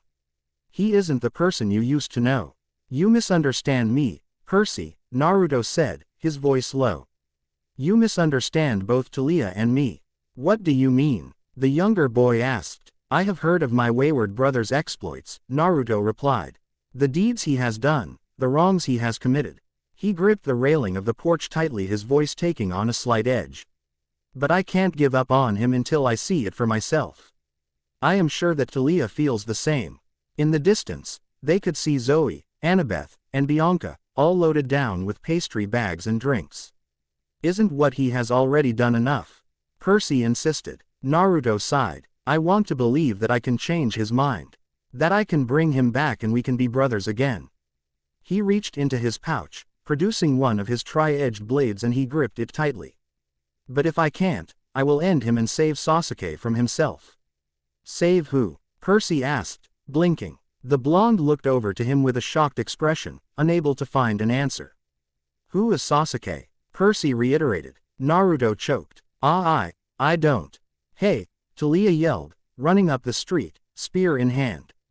I just saw some weird skeleton things coming up the road. This is bad, Percy muttered, eyes narrowing. We've got to move. They tore across the street, grabbing the rest of the group mid-run as they quickly put as much food as they could into their pockets and packs. They had reached the edge of town when they saw the first two. They were dressed in New Mexico State Police uniforms, their gray, transparent skin, a stark contrast against their black shirts and slacks.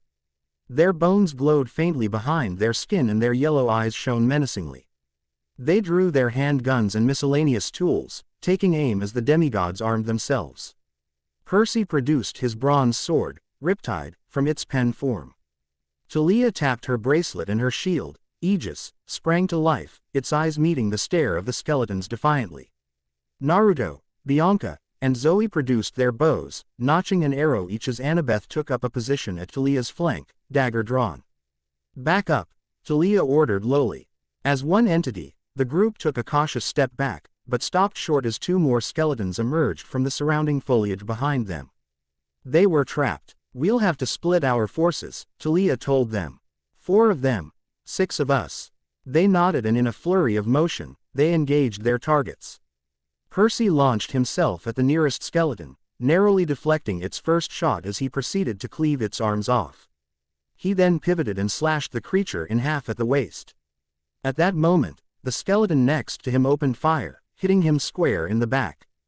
Percy, Annabeth cried, deftly separating the skeleton's hand from its arm, causing the gun to clatter to the ground. He grunted and rose to his feet as a bit of distorted lead fell to the ground. Gotta love that Nemean lion pelt. Meanwhile, Thalia had charged one of the other skeletons, their bullets bouncing harmlessly off her shield. With a grunt, She batted the skeleton's head from its body, but the beast kept coming, independent of its head. On the other side of the battle, the archers of the group were frantically firing arrows, only to have them fly straight through the enemy's bodies. "This is getting us nowhere," Naruto grunted, as he watched the one that Percy had felled reform. "There must be some way to take them out fully."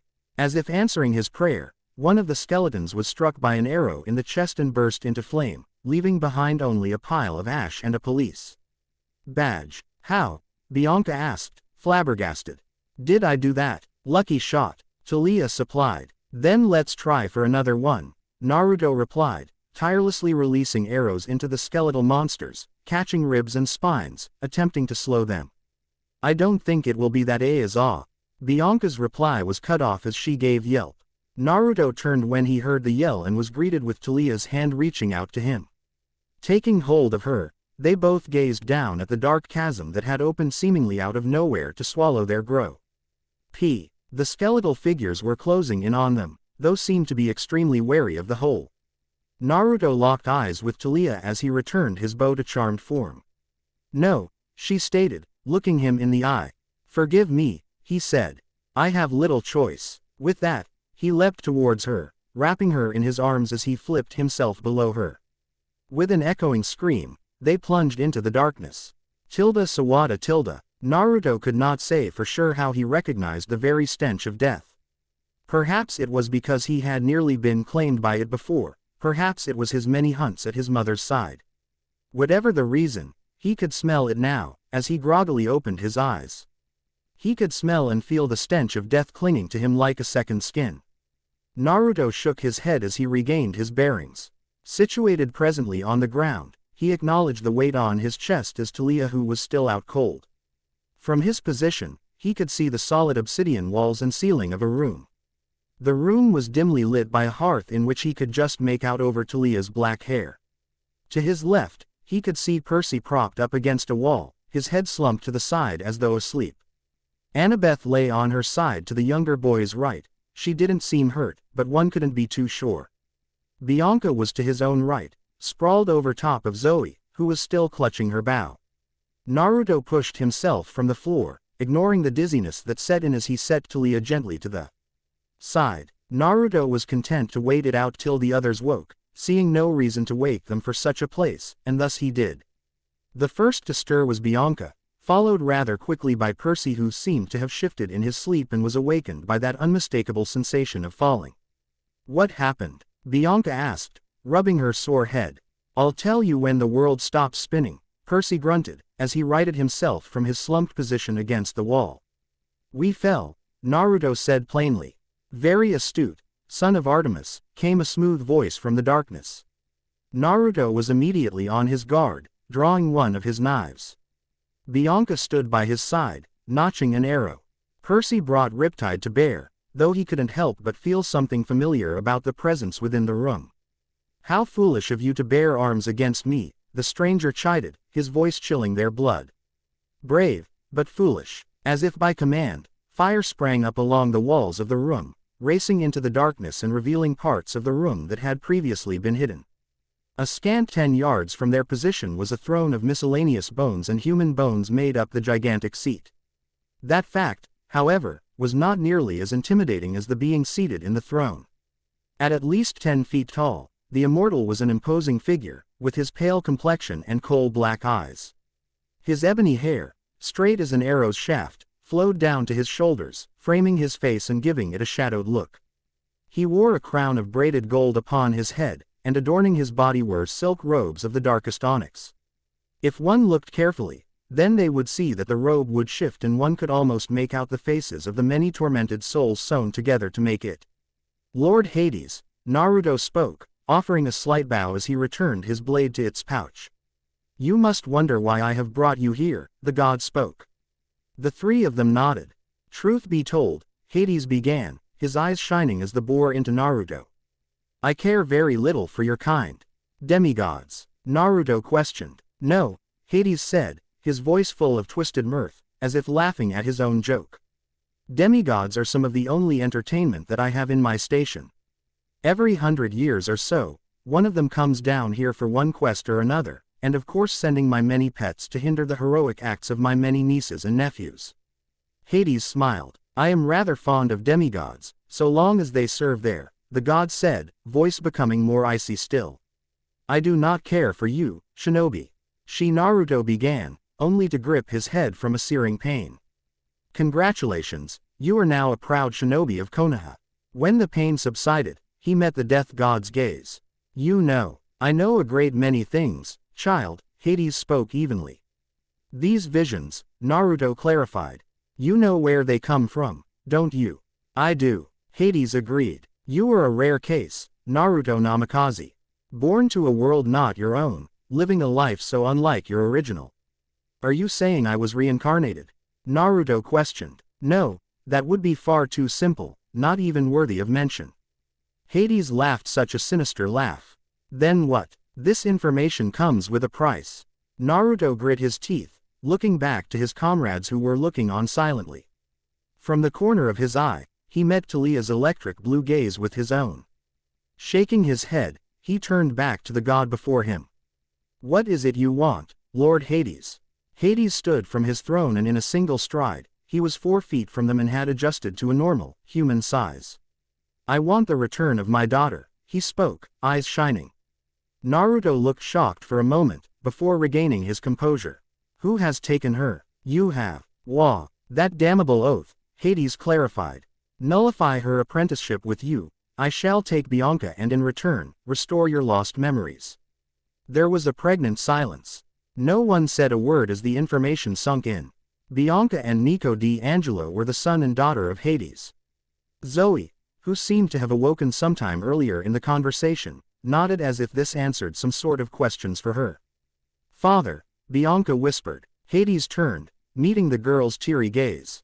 Naruto noted that, if for only a second, his gaze softened and his eyes that were like cold, dark steel, shifted to that of frigged ice.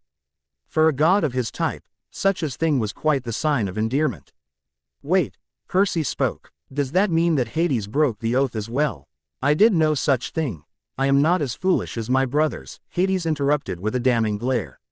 Bianca and Nico were born many years ago and were hidden away for their own protection. If they were born before the oath, where could you have placed them that they would not age as they have? Naruto questioned. The lotus, Annabeth shouted, drawing attention to her now conscious form. Of course, Percy agreed. There were guys from before my grandparents were born in there. The Lotus Hotel kept their existence unknown, protected them from monsters, and allowed me to reveal them when I was ready, Hades said. You left us? Bianca asked, shaken. It was not my intention, Hades spoke in a rare show of kindness. Zeus had already tried to kill you once, having taken your mother away from me, and I did what I had to do. His eyes shifted to Thalia. But my brother still managed to keep her alive. It was you who sent those monsters after us. Thalia said with rising anger. It was indeed, Hades said shamelessly. Your father had wronged me and I could not just take it lying down. So it was because of you that Naruto, Thalia trailed off. Ah yes, young Naruto's valiant death. Hades chuckled. I had no quarrel with Artemis. I saved him from the cliff side and hid him away, then released him at the same time I had my children released from the lotus. You nearly killed him, Thalia yelled. If I am not mistaken, it was you that did that, Thalia Grace, Hades replied evenly. Thalia stopped short, her voice caught in her throat as she struggled desperately for a response.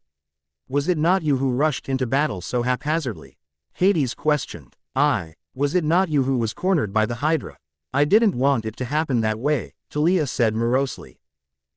Cliff side night of Naruto's death. Thalia cried out in pain as she was knocked onto her back. Her shield lay off to the side and her spear somewhere near the forest's edge. Above her, standing over a story tall, was the Hydra, 9 serpentine heads snapping and dripping with acidic saliva. Thalia, she heard Luke yell in desperation. Naruto, Annabeth cried. Naruto. The beast before her gave a mighty lurch as it began to drag itself towards the cliff's edge. A rope pulled taut around its tail, dragging down to the rocks below.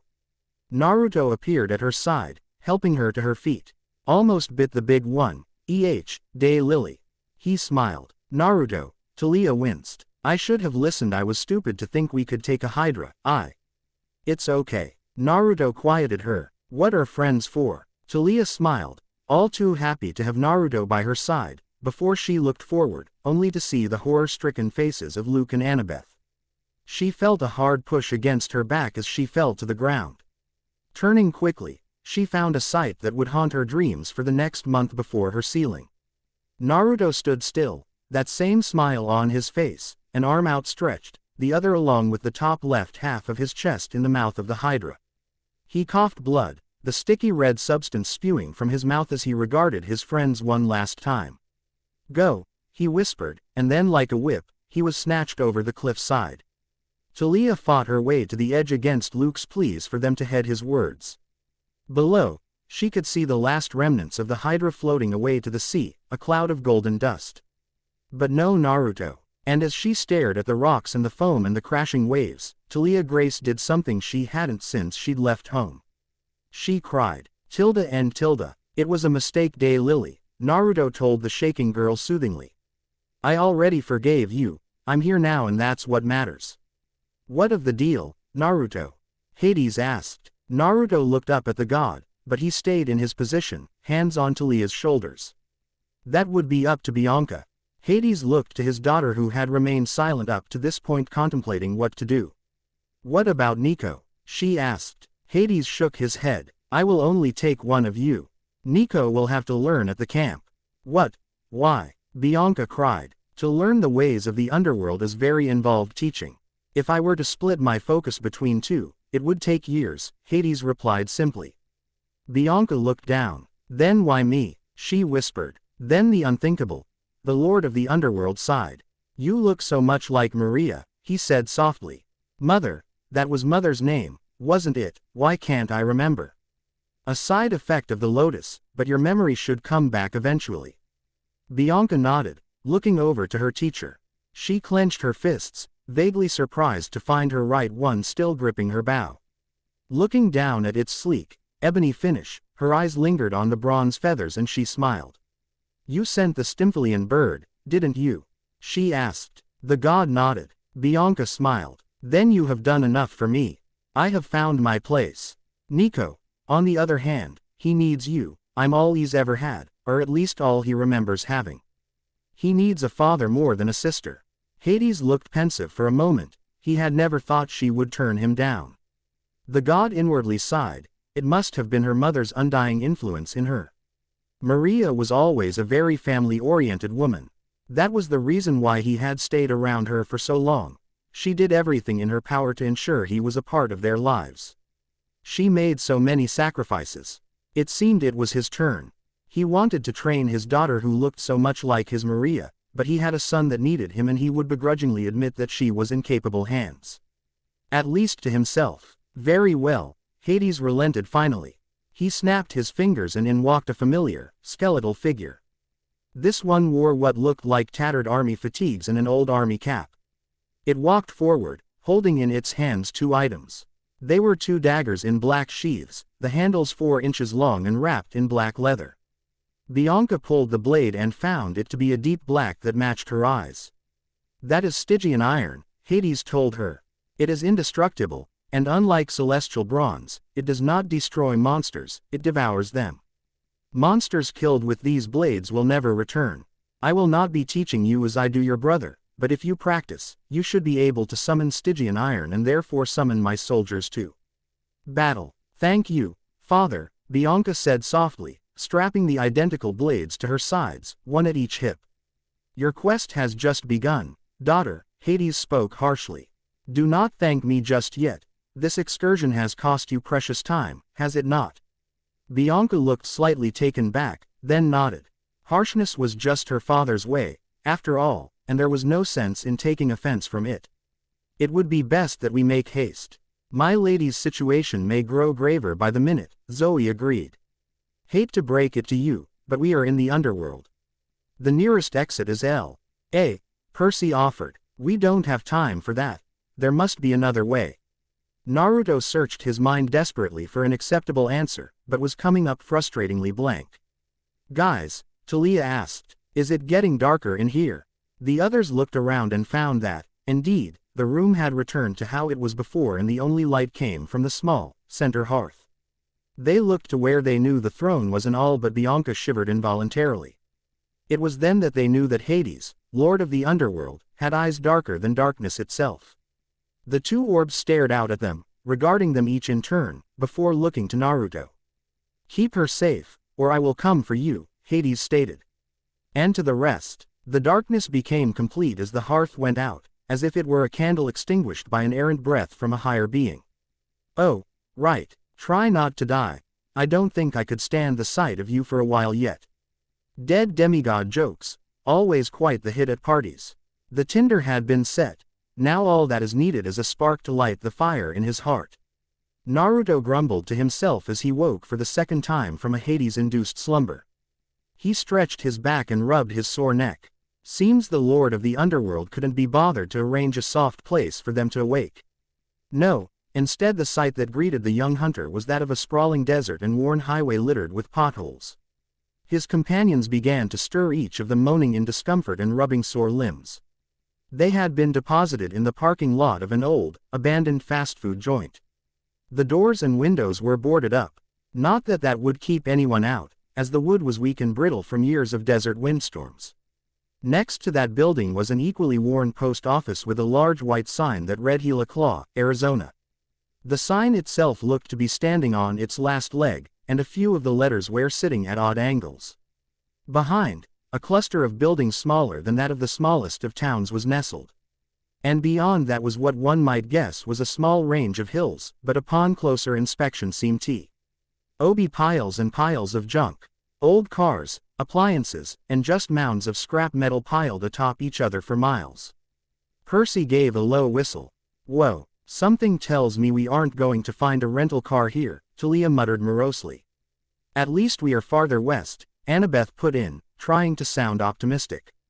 "Hades could have sent us anywhere really. The question now is, where do we go next?" Bianca asked. "West, of course," Zoe said. Naruto nodded with a frown. "I don't like it, but it's the best plan we have. All we have to go on is this prophecy, traveling blindly west." The sun hung low in the sky and Naruto shook his head with a heavy sigh. "We'll rest here for the night and in the morning, we'll just continue heading west," he said, fixing his gaze on the hulking piles of scrap in the distance. They wasted no time setting up a makeshift camp. Zoe produced sleeping bags and foam mattresses for 6 in no time. Naruto smiled at the slightly bewildered look on Percy's face. "It's the same concept as my bow or your sword," he told the boy. "It's smaller inside the pack than when it's taken out." Percy nodded. "Pretty handy." By the time the bedding was situated, Percy and Annabeth had returned with firewood they had scavenged off the windows of the restaurant. Thalia hit the pile with a quick bolt of lighting and soon they were about as cozy as 6 teams could be in the middle of a desert. It began to cool down quickly and they all retreated to their sleeping bags. "The stars are out," Zoe said, aimed at no one in particular. Those who weren't already looking up drew their eyes to the sky in curiosity. Zoe was right. Without the creeping orange of the city lights, the stars shone in all their majesty. A million lights, some clustered, some standing alone, and through it all, wisps of silvery cloud seemed to intermingle. "Amazing," Bianca gasped, voice alight with wonder. "I've never actually seen the Milky Way." "This is nothing," Zoe said. "In the old days, there were more. Whole constellations have disappeared because of human light pollution." "You talk as if you aren't human," Percy remarked. "Funny you should say that when you aren't either," Naruto mused, one arm raised as though reaching out to grab the stars.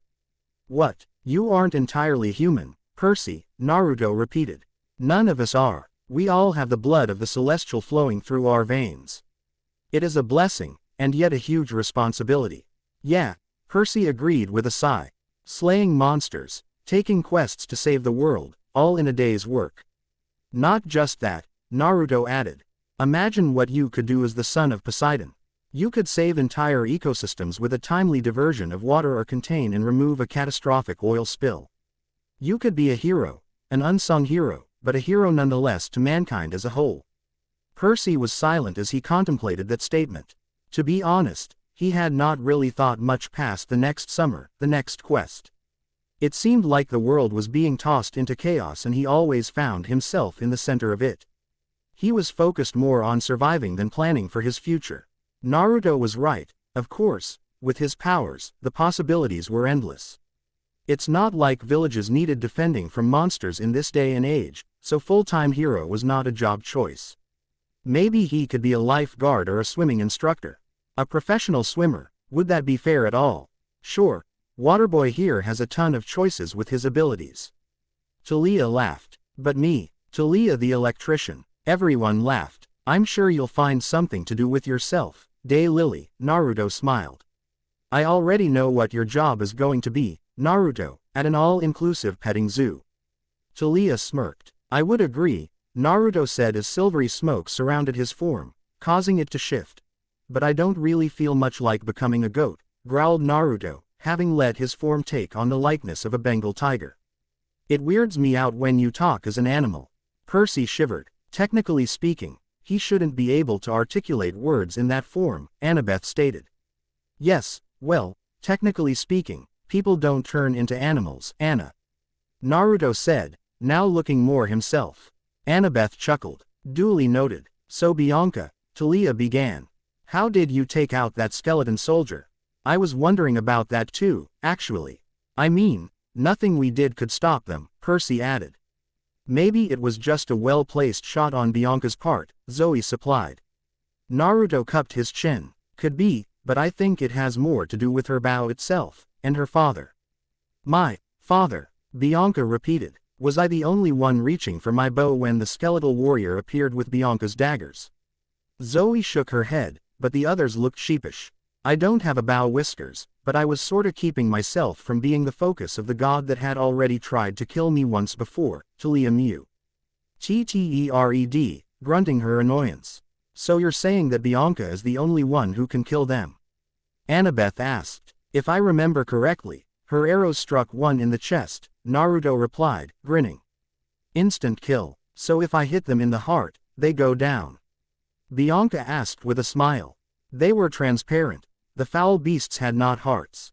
Zoe stated coldly, so it was by chance. They must have some weak point and they can't be minions of Hades since they are willing to attack his sire. They were made using dinosaur teeth if that helps any. Percy stated. Naruto looked pensive for a moment. It just might, he said slowly. He got up from his sleeping bag and reached into his pouch pulling out a small vial of yellow liquid and an acorn. What are you doing? Percy asked. Presenting my theory, Naruto stated. He poured small amount of the liquid onto the acorn before speaking. Demeter, great goddess of the harvest and the very earth's fertility, I ask that you breathe life into that which you so graciously gave birth. Naruto spoke fervently, putting as much fervor as he could into his words. Percy looked unperturbed until Annabeth whispered, Naruto explained to me once that the gods are more likely to answer your prayers if you throw in a bribe and some flattery. After a moment, there was a crack as the shell of the acorn broke and it began to bulge. Thick, dark bark began to take form and creep across the shell and it grew until it reached 3 feet and then expanded. Forming thick arms and legs, a large torso of wood, following a head that began to take shape. There were no eyes, just a small body of wood now standing there. This is a small one, Naruto said. But then again, I only have so much amphisbaena venom. Best not to waste it. Naruto took out one of his 3-pronged knives. This is basically how those things were summoned, I would say, though probably not with the express consent of the underworld. The little wooden man walked towards Naruto who swiftly buried his blade in its forehead. The little guy stopped dead as roots took form, breaking straight through the concrete below and taking up a home in the soil beneath still blessed by the goddess Hestia. If you strike the origin, in this case the acorn, it is defeated, Naruto explained, turning back to the group. So we just have to shoot it in the teeth, Bianca stated. No, Zoe began. That is the first time I hath seen anyone invoke the aid of Demeter, however it is plain to see that Naruto chose the location of the origin. Right, for all we know the tooth for each is located in a different place, our best bet is to run rather than fight. Naruto frowned, his grip on his blade tightening. Be calm, child, Zoe said, placing a soothing hand on his shoulder. Naruto sighed heavily. Running is not something that sits well with me, sister, you know that. Naruto, Annabeth spoke up slowly. Sometimes fleeing is the best choice. You live to fight another day, Percy offered. I understand very well the wisdom in a tactical retreat, Naruto relented. However, in this case, we are simply running. If Mother wasn't in need, we could take the time to set a trap or ambush. But no, instead we must run scared from these beasts. He holstered his blade with a small growl. I am the hunter, not the prey. Surely there must be. Annabeth began, only to stop as a blazing light came from down the road. Seconds passed in silence as the headlights made their way toward them on the road. With a barely noticeable squeak, a pale white limousine came smoothly to a halt and sat purring on the side of the road in front of the group. The back door of the limo opened right next to a confused Percy, and before a word could be spoken, he found the point of a sword at his throat. As the owner of the aforementioned sword got out of the limo, Percy began to back up slowly, feeling the point begin to dig uncomfortably into his skin. Not so fast. Now are you? There was a clang as the man swept his sword to the side, deflecting an arrow that was aimed for his arm. Standing there was a very imposing figure with crew-cut hair and a black leather jacket over a white muscle shirt. He was well built with the body of a classical warrior, all strong arms and a broad chest. He wore black jeans and combat boots, with a pair of wraparound black shades finishing off his look. You got a lot of guts firing upon the god of war, kid, Ares spoke, as he fully exited the vehicle. Naruto lowered his bow, before replacing the arrow, which he had just notched, back into his quiver. Until you made yourself known, I had no idea who was threatening our quest, Uncle, Naruto stated coolly. Naruto, Artemis boy, Ares smirked, I thought you were dead. Rumors of my demise and so on, Naruto replied dismissively.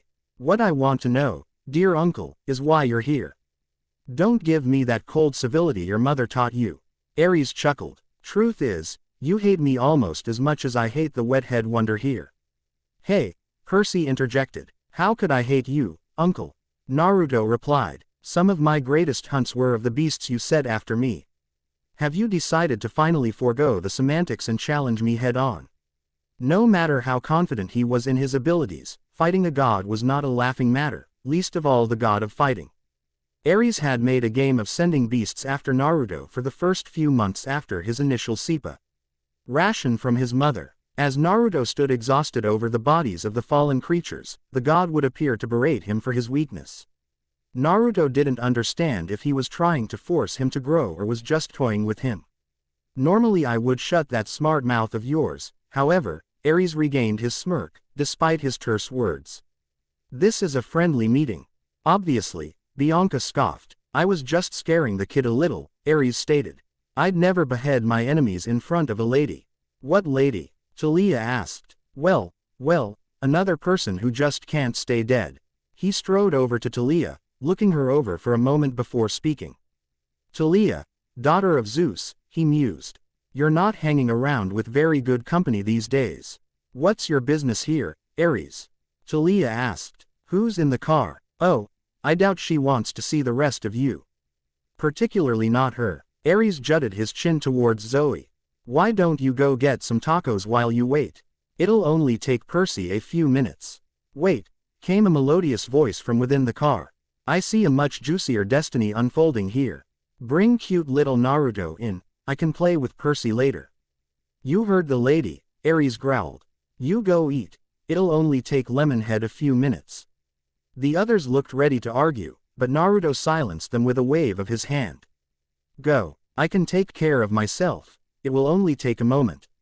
Ares stood by the door and motioned forward with his hand. Naruto ducked down as he entered the car. For years Naruto had been surrounded by young beautiful girls of varying age. However, he had never really been exposed to the anatomy of a full-grown woman. She was breathtaking to say the least. Her silver dress was quite modest in Naruto's opinion. However, she filled it out very well. Her curves were showcased without being too pronounced. What really drew his eyes was her own. They seemed to change and each shade was just as beautiful as the last. Her image would not seem to focus, and at some point he lost sight of what to describe her and couldn't come up with anything other than gorgeous. She smiled and he could have sworn she looked just like his mother. They locked eyes and suddenly, Thalia's electric blue was all that made up his very world. For a moment, he was tangled in her hazel tresses, not unlike that of his apprentice, and even for a fleeting moment near the end, he was Sue. Her hair was the slightest shade of pink, but dismissed it. Naruto. She spoke, her voice caressing the air. I am Aphrodite. A pleasure. Naruto shook his head lightly to lift the haze her presence induced. The pleasure is mine. He smiled. You are without a doubt the most beautiful of the relatives I have met or, I dare say, ever will. She giggled, her voice sounding like that of the many laughs shared with the hunters by the campfire. Quite the charmer, aren't you? Hold this, please. She spoke with authority and the confidence of one undoubtedly obeyed. She handed Naruto a mirror the size of a dinner plate and he held it for her as she dabbed at her lipstick. When you were first born to that prudish sister of mine, I was sure you were going to be quite dull, she confessed. Naruto was slightly affronted at the slight to his mother, but knew better than to call the goddess on it. With just him and her in the car, and her boyfriend the god of war at the door, it would not do well to anger her. You proved me wrong, didn't you? She laughed. You were shaping up to be quite the interesting character. Now if I may ask, Naruto began. Why is it you wanted to see me? Aphrodite looked slightly bashful. Being the goddess of love, I enjoy following the romantic lives of young demigods. Mortal love is too boring. It lacks the drama that I crave. Her hands fell into her lap, her index fingers meeting as she locked eyes with him, pale lavender eyes. Every now and again, one as interesting as yours or Percy's comes along, and I just can't keep myself away. Naruto stopped short. Love life. He had never really given it much thought. Sure, he could admire the beauty of girls he had met. Annabeth was a very beautiful young girl, though he saw her as more of a sister than anything. A very young sister who should not be dating any sons of Poseidon. Then there was Bianca, his apprentice. She was young and quite inexperienced, but very eager to learn and very energetic, which was oddly familiar. She was very pretty, he decided. Her dark eyes were enchanting, deep and dark, and at times it felt as if she was looking right through him. Her hair, which she had taken to wearing in an over-the-shoulder braid, was a light brown that shone a dazzling amber in the sunlight. That combined with her olive skin made her quite the young beauty. Thalia, however, was one he lingered on. She was his first encounter with a girl outside of his mother's hunters. She was impulsive, rude, and downright angry sometimes. Still, she was his closest and dearest friend. She was funny, she was exciting, and when it called for it, she was a very caring, pseudo-sister to Annabeth. When she smiled, her blue eyes would sparkle and dance like a joyous storm. Her ebony hair framed her face perfectly and he found her freckles to be adorable, not that he'd ever tell her that. Oh, that look is just too cute. Aphrodite gushed. Which one are you thinking of? Your cute little apprentice, or the rough beauty of the daughter of Zeus? Wah, Naruto stammered. Or could it be that bubblegum pink cutie? She continued. Pink? Naruto questioned confused. That can't be. She was a dream. The goddess giggled into her hand. You can dream of love, but cannot love a dream, she said simply. The fact that she is a viable choice is just the reason I have taken interest in you. So that girl exists. Sakura. She's real, Naruto said. What about the others? These people I have never met. I see them like visions in my head. Aphrodite placed a hand on his shoulder and he was immediately calmed. When the time is right, everything will make sense to you. Though whether or not that is a good thing remains to be seen, she stated.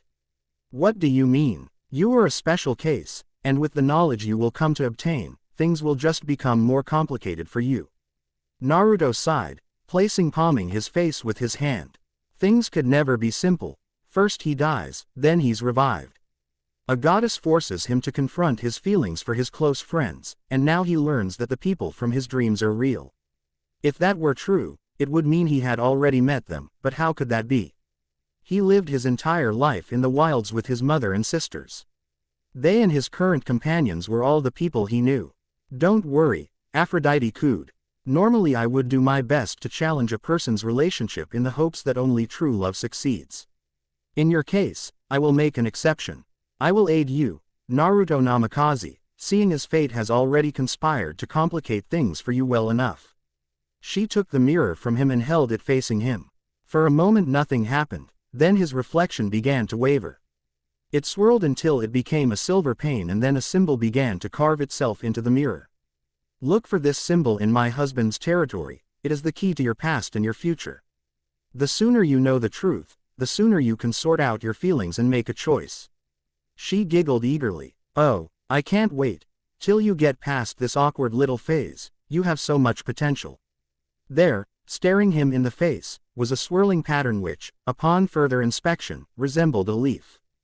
Goodbye, Naruto Uzumaki. Aphrodite giggled and then the world began to fade away. Sawada. The next thing he knew, he was flat on the ground, staring up at the night sky as he slowly began to regain his bearings. We're in the junkyard, Percy informed him from somewhere nearby. Naruto grunted as he sat up and indeed they were in the junkyard. All around them were heaps of scrap metal, and upon closer inspection, Naruto could see many oddities scattered amongst the scrap. Old swords, shields, and various other weapons, most of which looked to be broken beyond repair. There were old cars, metal legs from human statues, busted chariots, and all kinds of mortal appliances. There were even crowns and jewels scattered about. What happened in that car, Whiskers? Thalia asked as she dusted off her clothing. I had an audience with Aphrodite, the goddess of love. Naruto replied simply. What hath the goddess asked of you?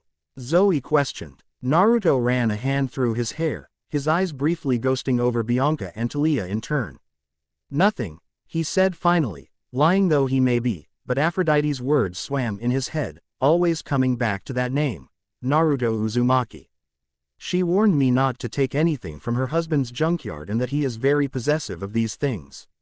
She also informed me of an object that I will need from this place, which means I will have to face whatever Hephaestus has in store for those who steal from this place.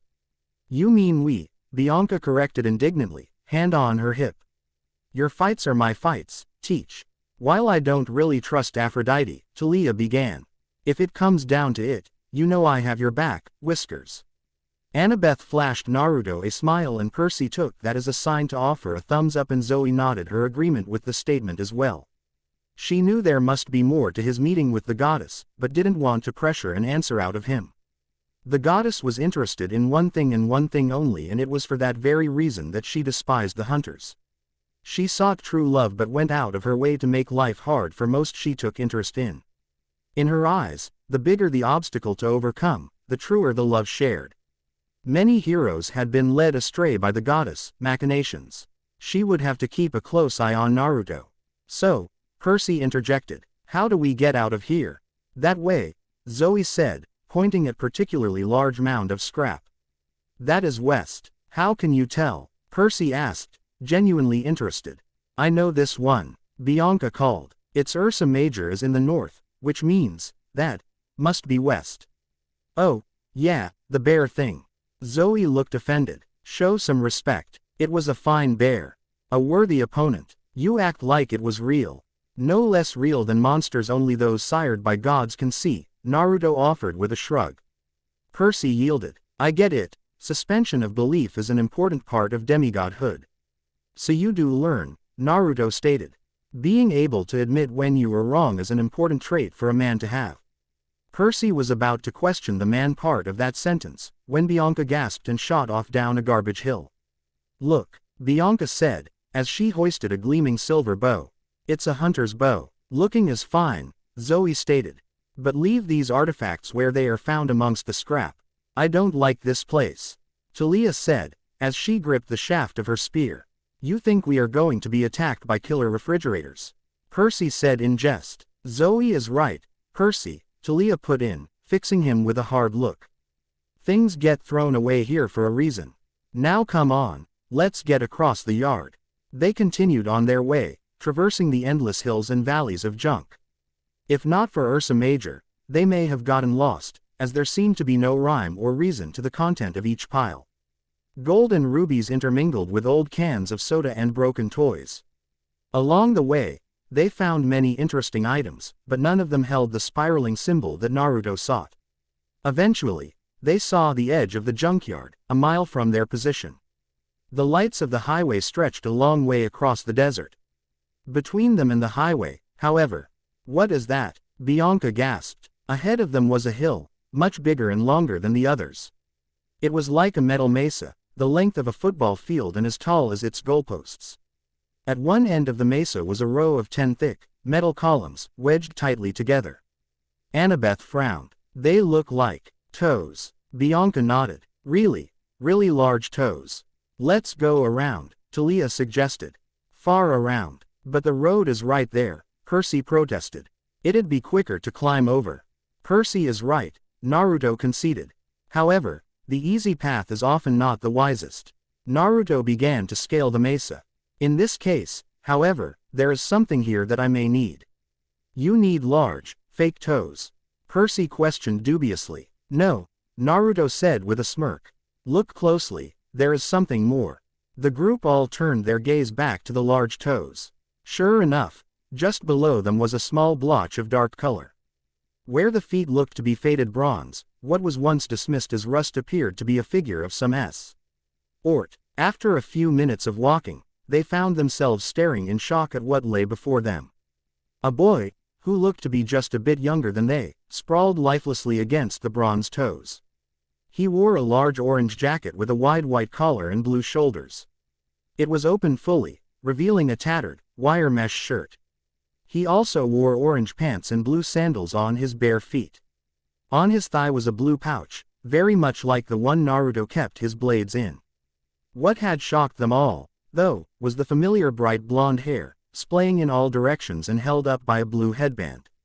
That, and the gaping wound on his stomach that was caked with dried blood. Naruto reached a hand out to the body, hoping beyond hope that when he raised the dead boy's head, that it wasn't his own lifeless eyes he gazed into. With a shaking hand, he reached down and took the cadaver's chin. Slowly he lifted, and in one short moment, his world was turned upside down. A collective gasp went through the group as the boy's face came into view. 3 whisker-like marks sat upon each of his cheeks, and a line of blood trailed from his mouth to his chin. On his forehead, stitched into the headband, was a metal plate, and on that was the very symbol that Naruto had been searching for. In a daze, he reached out to take it, however he flinched when the supposedly dead boy opened his eyes. 2 piercing blue orbs. I will not be forgotten. Sawada. It happened very quickly. One moment he was looking into the boy's eyes, and the next he had received a sandal to the face. Dust kicked up as he slid across the mesa. Lifting his legs, he used his momentum to roll himself over to his feet. His companions rushed to his side, taking up positions and brandishing their weapons. Looking to where the boy once lay, he saw that the boy now stood atop one of the bronze toes. Who is this kid? Bianca asked. He launched Naruto over 10 feet with a single kick, Percy gasped, astonished. He looks almost exactly like him too. What's going on here? Annabeth questioned, her voice reaching hysteria. The boy in question was crouched low atop the bronze toes, glaring daggers at Naruto. Who are you? Naruto called, confusion clear in his tone. The boy growled, clenching his fist, before thrusting his hand out and pointing aggressively at Naruto. The question here is, who do you think you are? The boy yelled back. My name is Naruto Namikaze, and I don't think that, I know. Naruto replied, though his voice wavered slightly. Uzumaki Naruto, genin of Konohagakure no Sato. The boy yelled, thumbing his chest. I am the real deal, pretender.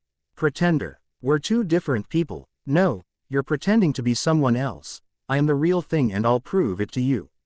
With that, the boy leapt from the bronze toes and dashed towards Naruto. In response, he drew on his bow and took aim. Stop, he called. The boy paid him no heed, instead crossing his hands into a symbol that Naruto remembered from his dream. Kajbunshin no Jutsu. In a poof of smoke, 3 more blondes appeared, and in shock, Naruto released his arrow. It struck the chest of one of the clones, who gasped, then exploded into smoke. Naruto put away his bow, taking out 2 blades in reverse grips. He met the small group of blondes as a black-shafted arrow struck another of the clones. Hey, called one of the blondes as he ducked a slash. This is between the 2 of us. Naruto ducked to the side, lashing out at the passing boy, causing him to erupt into smoke. The fighting ceased for a moment as the other boy stared Naruto down. You keep denying what's right in front of your face. You're confused by how I look. Well, if you want answers, face me alone. Naruto, Thalia spoke. This has something to do with that dream, doesn't it? I hadn't made the connection until he used that technique. It looks just like what you told me. You should all step back a few yards, Naruto stated. What? I told you, your fights are my fights. Bianca protested. I can't let you take him on alone. For all we know, he is a one-man army. Thalia yelled. Bianca, as your teacher, I am ordering you to stand down. Just like when you made your bow, some fights must be fought alone, Naruto said, eyes calm but serious, and left no room for further argument. Bianca nodded a bit sadly and began to put some distance between herself and the fight. Lily, Naruto said. Please, I need to know. Thalia shook her head. She didn't want to abandon him again, but if she stayed, he might not get the answers he needs. With a heavy sigh, she collapsed her spear and followed after Bianca. Kick his ass, she stated before she was out of earshot. Naruto nodded and sent a smile her way, before sharing a look with Zoe, who nodded in return, a soft smile on her face. She, like Bianca, had a hand on her bow, ready to enter the fray should things go wrong. Annabeth looked like she wanted to argue, but instead took a page from Zoe's book. A hand on her bronze dagger, she too stepped back. Percy followed, fingering the cap of Riptide as he watched the proceedings. Naruto was good, he knew that much, but he had never seen him in a full-out fight. To be honest, he was kind of excited. Okay, Naruto stated, it's just you and me now, so if I win, you'll tell me what these dreams are. The other boy smirked as he made a hand sign and 3 more clones popped into existence. It was never about winning or losing, it's about accepting the truth. He called out, as his clones charged. Naruto ducked under a punch, simultaneously taking the clone's legs out. He brought his blade up just in time to block a slash from one of the other clones. They locked blades and Naruto shifted his grip, locking the opposing blade between the prongs of his own and lifting the strike high and to the right. With his left hand, he stabbed into the clone's stomach, promptly causing it to erupt. Look out below, he heard the boy yell, as a pile of angry blondes fell upon him. For a moment there was only a cacophony of voices as the many blondes piled atop Naruto. Then there was a yell and many puffs of smoke as a lone figure broke away from the pile. With a mighty roar, the newly revealed Naruto, taking the form of a Bengal tiger, charged the one boy not in the pile. Whoa, neat trick, he said as he jumped back to avoid a slash. In midair, the boy reached behind him, releasing a volley of throwing stars with a flick of his wrist. Naruto shifted form and deftly blocked the projectiles with his blade. Why are we fighting then? Naruto said, addressing the boy's earlier statement. I'm not fighting, you are. You're not making any sense. Naruto said as he tossed one of his knives at the other boy, who blocked it with his own. The other boy growled, a frown on his face as he glared at Naruto. I am not a dream, I am part of you and you me. That's impossible, Naruto replied. It's not. Remember who I am, who you are. I am Naruto Namikaze, son of Artemis. Uzumaki. Uzumaki Naruto, that is my name and I am a child of the leaf. They charged again, blades put away as they threw punches. They ducked and dodged, but each took hits. They seemed evenly matched and after a time, began to mirror each other, blow for blow, fist met fist and kicks were locked. In the air, you're getting it now. Uruka-sensei taught us these moves during our 4th academy year. I don't remember any academy. Naruto rebutted. I was taught to fight by my sisters and my mother. I was alone. Sensei and the old man were the only ones that cared. I am not you. I hate liars. With one mighty punch, Naruto went flying and he impacted the ground hard. With a grunt, he righted himself and stood to face his opponent once more. Instead of an angry blonde, what he saw was a broken young boy. I don't know what happened, the boy said, his eyes hollow. Everyone, they were gone. Mother, she cared for us, and soon it didn't matter, at least not to you. Tears sprang to his eyes. I am what's left of a life you want to deny existed. Everyone I ever cared for is gone, and now you try to deny me even their memory, you want me to disappear. With a feral roar, a strange dark energy began to surge forth from the boy. His eyes, once a shining blue, burned red. I will not be forgotten. Thanks.